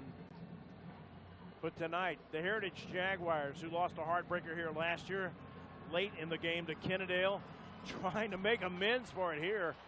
And they might have their way paved for a long way down the playoff path if they hang on and win this. Last play of the game in regulation. Caps looking for the end zone. Pressure from the edge. Pass is thrown and caught at the 1 yard line. And a touchdown saving tackle made. Oh, they're calling it a touchdown. The line judge is ruling a touchdown. That was an awfully late call. That catch was made right at the goal line, and he was driven back to about the 3 or 4 before that line judge raised his hands and signaled touchdown. I mean, it was right on the line. I'm a little surprised by the call. I mean, in terms of how they went about it right there. It was pitch and catch. He fired a bullet right at the line. That's a touchdown. Now, question becomes: I was going to say, do you go for the win here? But they're going to kick it. Did I just say that because they've had one blocked tonight? Luis Piedra on to tie this and put it into overtime. Snap down, kick up, and it is good. And we are tied at 42 and heading for extra time, extra football here at the Star in Frisco. 42 all our score at the end of regulation. We'll take a quick break and come back in a moment with overtime here on the UIL on the NFHS network.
Back at the Ford Center, and you hear boos galore coming from the opposite side because this was kind of shades of Super Bowl 30, 31 with the Rams and the Titans, right, where they threw it down to the 1 yard line and London Fletcher makes a touchdown saving tackle, or even the Patriots Falcons just last year that threw it short of the goal line, and it comes down to inches, and Carthage appeared to not really break the plane, but they got credit for the touchdown by the line judge. He was the only one that he had the best view, and you know, he probably saw it better than anyone, whether it got across or not. He ruled it a touchdown, and nobody else really did. And the call wasn't all that emphatic. The call was not made until he was, forward progress. He was already at about 3 or 4 yard line. He kind of half-heartedly held his hand. All of a sudden, Heritage is already celebrating it. Yeah. And he throws those hands up, and what a ball game. 42 all, and we got extra football. Amazing finish to regulation. We're going to have, I wouldn't call it extra time, but extra football. And they'll start off from the 25. They'll flip the coin toss out here in a moment with the captains to see who will start and what end they'll defend. And You just look at the stat line tonight between these two teams. I mean, you've got 84 total points on that board. Both teams over 500 yards of offense. Heritage 548, Carthage 510. Heritage has rushed for 203, Carthage 165. And looking through the air, how about this stat? Both quarterbacks tonight, 345 yards passing. Oh, my goodness. Wow. So this is like the college game where each team will start out with a possession at the 25, and if they get to a third overtime, they'll have to go for 2 on extra point attempts. Scott Surratt has his bunch fired up, though, as he walks out to meet with the head referee and comes back. And you hear Carthage fans from all levels up here in the stadium tonight. Big crowd of Carthage fans on this side, and a big crowd of Jaguar fans on the other side. When you play in a venue like Star pretty well. Yeah, when you play in a venue like this, it's enclosed. I mean, and it gets loud. It just makes for a great high school playoff environment. You got fans lined up above that level just behind the field goal post, that second level. This end zone that now both teams will be going into. I mean, this is one of the best venues you'll find in the country for high school football. And a lot of passersby have lined up on the rail over there. They had the Christmas tree lighting out here earlier tonight. We had fireworks going on. Fireworks going on out here. Lots of stuff. Lots of kind of holiday events, kind of kicking off the holidays, and high school football right in the midst of it all. Pretty big set of events up here in this area in Frisco tonight. One of these teams is going to play into December, and one of them is going to have their season end here on November the 30th. But what a game. And not just December, probably pretty close to Christmas, maybe getting a Christmas gift. Yeah, I think so. These are two teams that you could see. Obviously, Carthage has been there 6 of the last 12. Heritage, a team that, my goodness, only 3 years of as a program, and I mean they've made a name for themselves, and they've got the title holder, the 2-time defending champ, on the ropes. So Heritage will start off with it first. Ledbetter, pressure from the backside. He throws deep for Wilkerson, who's had a monster game on offense and has made his presence felt on defense tonight too. He's platooned about the whole way. And that pass goes incomplete. It'll be 2nd and 10.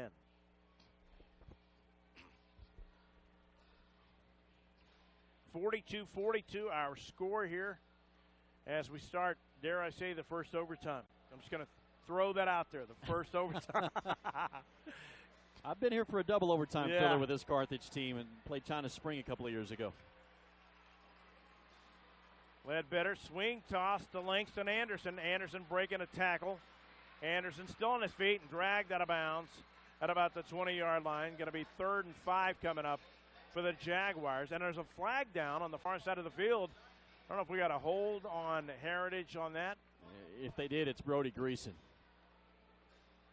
Man, he was locked up and engaged, and they call the block in the back on Greason. Either way, it's going to wipe out a 5-yard gain. For Carthage there, I mean, you can tell, I mean, you obviously can't tell all the time where the ball is going to go with Heritage. They give you a lot of different looks, but there's an indicator right there. You got Greason, who's typically their H-back. He's lined up there in a slot. And you got Anderson, who's in the backfield. Well, that should signal to you that, hey, there's something coming that direction. They go bubble screen that way and just try to get the big guy out there blocking one-on-one. See where guys are lined up. It'll indicate a lot of times where that ball is going to go. Now you've got Dre Washington as the inside receiver to slot. Wilkerson isolated in single coverage on the left side, and Ledbetter looks that way initially, and he's going to tuck it under and scamper toward the near sideline, sandwiched by 2 big Carthage guys on there, including Quan Brown and DeAndre Bowman. They just really throttle Ledbetter, and he is feeling it. He's slow to get up and walk back to the huddle. Man, he has been a warrior tonight. He sure has. He has taken some shots. He's run with the football, especially when he's decided to take it and run. He has battled. I mean, you look at a guy tonight that came in, his passing yards. He came in 2,997 yards, 43 touchdowns, 8 interceptions. tonight against a Carthage defense that has held opponents to 20 points or less 6 times this year. They've scored 42, and he's thrown for almost 400 yards. And we've got a whistle and a timeout by Heritage before the play gets underway.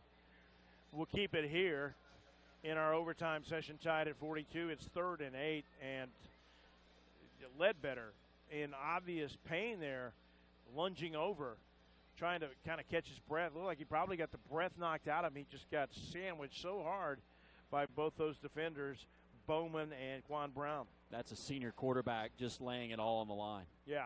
You love to see. That's what makes this game so great. You love it at the most purest level. These guys right here, and for Ledbetter, I mean, this is everything.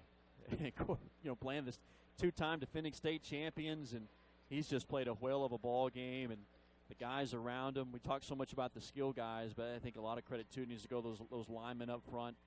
They've had some big gaping holes tonight, but everything that we could have hoped for in this one. You get extra football, tied at 42. Now a 3rd and 8 coming up here, and what is offensive coordinator Cooper Crowell deciding upon here? Almost at this point in the ballgame, you've seen a little bit of everything. I mean, defensively, there's not a whole lot that they can throw at you that you haven't seen formation-wise.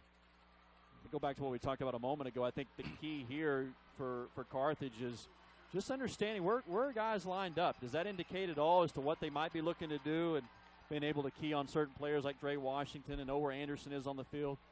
You got a lot of guys to keep up with. And if you don't get it here on 3rd down, Matt Stanton with a good strong leg, you're going to just send him out and hope your D can hold them to less than 3. Yeah. This is 3rd and 8. Ledbetter in the gun. Maybe he catches his breath between the breaks. Going for the end zone deep. Got him in. Caught in stride. Touchdown. That is Wigginton, I believe. Hayden Wigginton on the grab. A young sophomore steps up and makes what's now the play of the ball game. As much as we talk about Langston Anderson and Jay Wilkerson, it's a young sophomore who comes up with the catch. What a throw again. And I don't know if it was Stephen Darden or Ja'Cory Ware. One of them flashed in front of them, almost got a hand on that ball to knock it away. Just a matter of inches on that pass. Great concentration. Snap is good. Hold down. Kick up by Stanton is good. And Heritage takes a 49-42 lead with their first possession in the overtime. We'll take a break and come back for Carthage's possession in just a moment here in overtime at the Star, with the Jaguars leading the Bulldogs 49-42 on the NFHS network.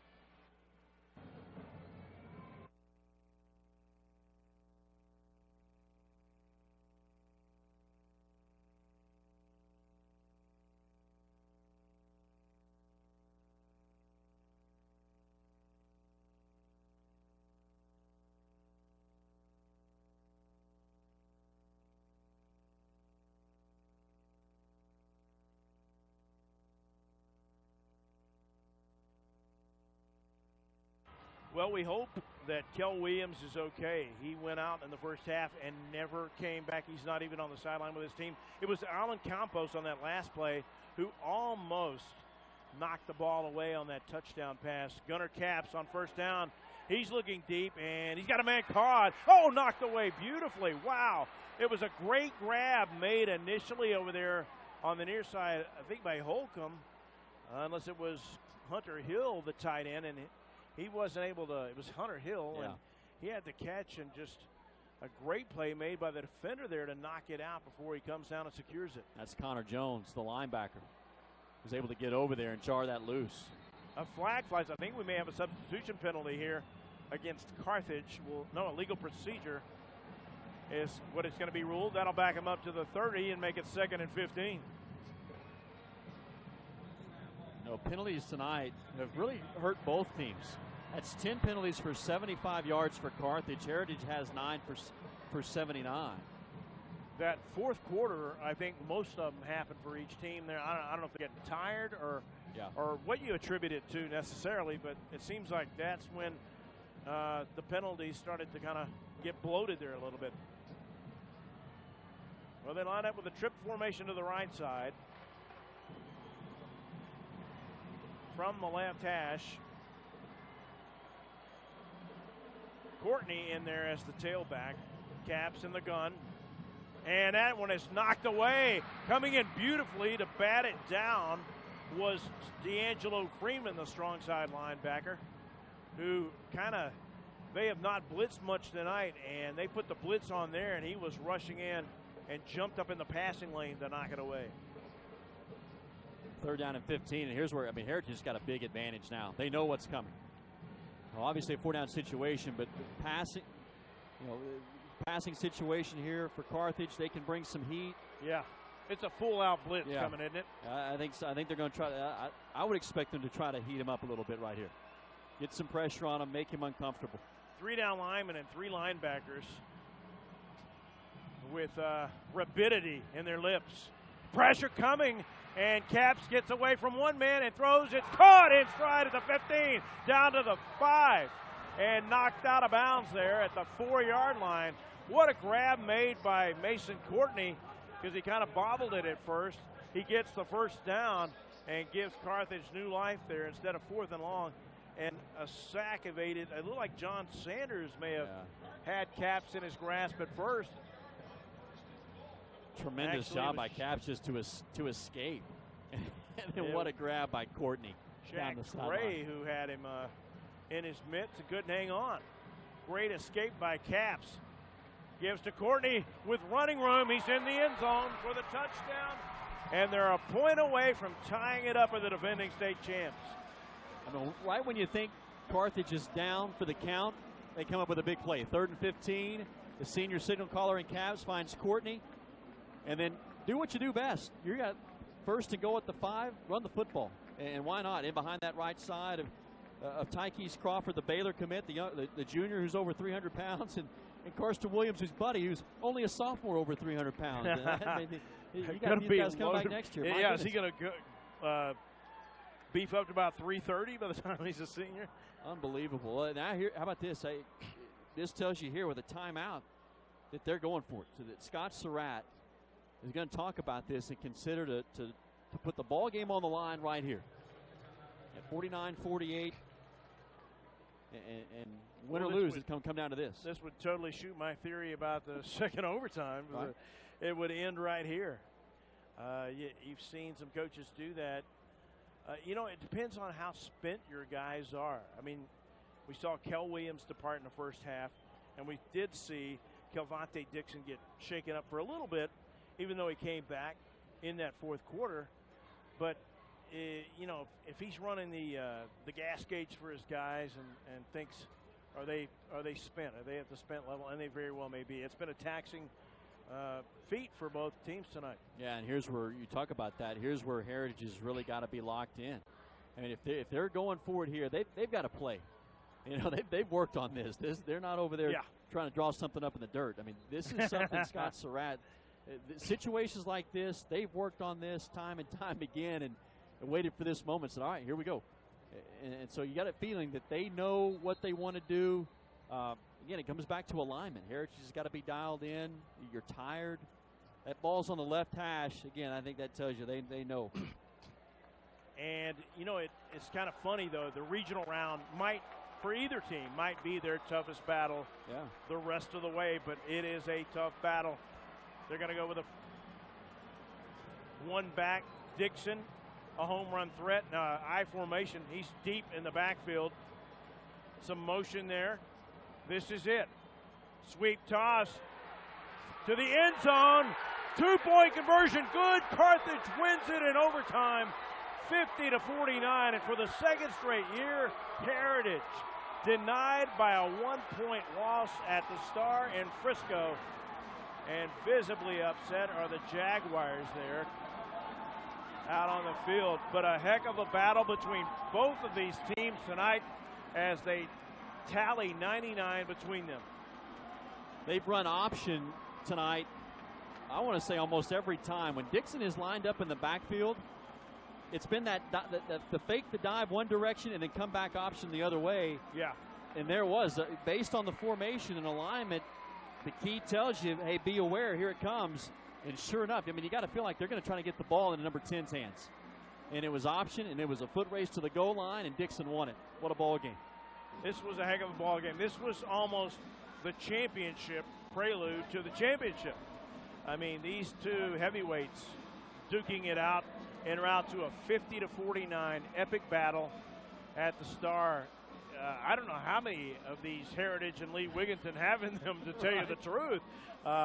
They're very entertaining and a great quality team. And, some disappointment on that side of the sideline. But what a great game for fans in general between these two. And hats off to Carthage, who makes their quest for a third straight title viable with this come-from-behind win. 39 consecutive. It's a team. I got to dig in a little bit and do some research. Hadn't lost since October 7th, 2016 against Kilgore. That streak stays alive, 39 and counting. But for Heritage, I mean, this is a team, Texas high school football fans learn the name Midlothian Heritage. I mean, they're going to be around. I mean, you're talking about a team that's 3 years in. They're 34-5 now. They've got a heck of a coaching staff in Lee Wigginton. Their game plan was masterful tonight. I mean, they take a team like Carthage. I think Scott Surratt would tell you, going back to October 7th, 2016, that's the toughest battle they've had. And Heritage gave them everything that they wanted. You hate to see them lose this one. But hats off to Carthage, and they're vying for a third title. They did all they could. They will look back and rue the turnover battle that they lost. That really was the difference in the game when you look at the bigger scope of things. Because if they don't lose that turnover battle, or if they don't cough it up one of those times, they probably win in regulation. Yeah, 4 Especially turnovers. Down there when they had first and goal at the 3. Yeah, for sure. That was, if you had to pick one play of the game where it turned, I think that's it. Because you're talking about a 14-point swing. Yeah. Heritage scores, they're up 14, considering they get the extra point right there, but instead it's a turnover. Carthage scores on that, and we got us a ball game, and that's really where it turned tonight. Well, these teams combined for an obscene amount of over 1,000 yards of offense and nearly 100 points, just 1 point shy. And that's really only because Carthage elected to go for it in the first overtime instead of extending the game. Right. Well, I love the call by Scott Surratt. Yeah. I mean, just the confidence. And these guys believe. That's what you have when you have a program that's had this kind of success. There's that sense of belief. We got to get 3 yards right here. Okay, we're going to grind it out and do it. We're going to get it in the hands of our playmaker. They ran option and credit the blocking up front and the effort right there. And what a play. And I know you don't see this on the screen right now, but we talk about how great Texas high school football is. This is what it's about right here. You got 2 football teams that laid it all on the line. They're taking a knee at midfield. They're going to pray together, talk together, and man, what a scene. Yeah, that is fantastic between both coaches to do this and all these sets of players. One is having jubilation and the other is experiencing heartache and disappointment at the moment. But hats off to all of them getting in there and participating like that after such a epic display on the field of battle here on the AstroTurf inside the Star in Frisco. What a finish. Well, that's going to wrap it up here tonight from the Ford Center at the Star in Frisco. Our final tonight, Carthage 50, Heritage 49 in overtime. I want to thank Reagan Ratcliffe and all of you for watching here tonight on the NFHS Network. More action tomorrow on the NFHS Network. We've got a triple header here in store for tomorrow at this very venue. Well, that'll do it tonight from Frisco.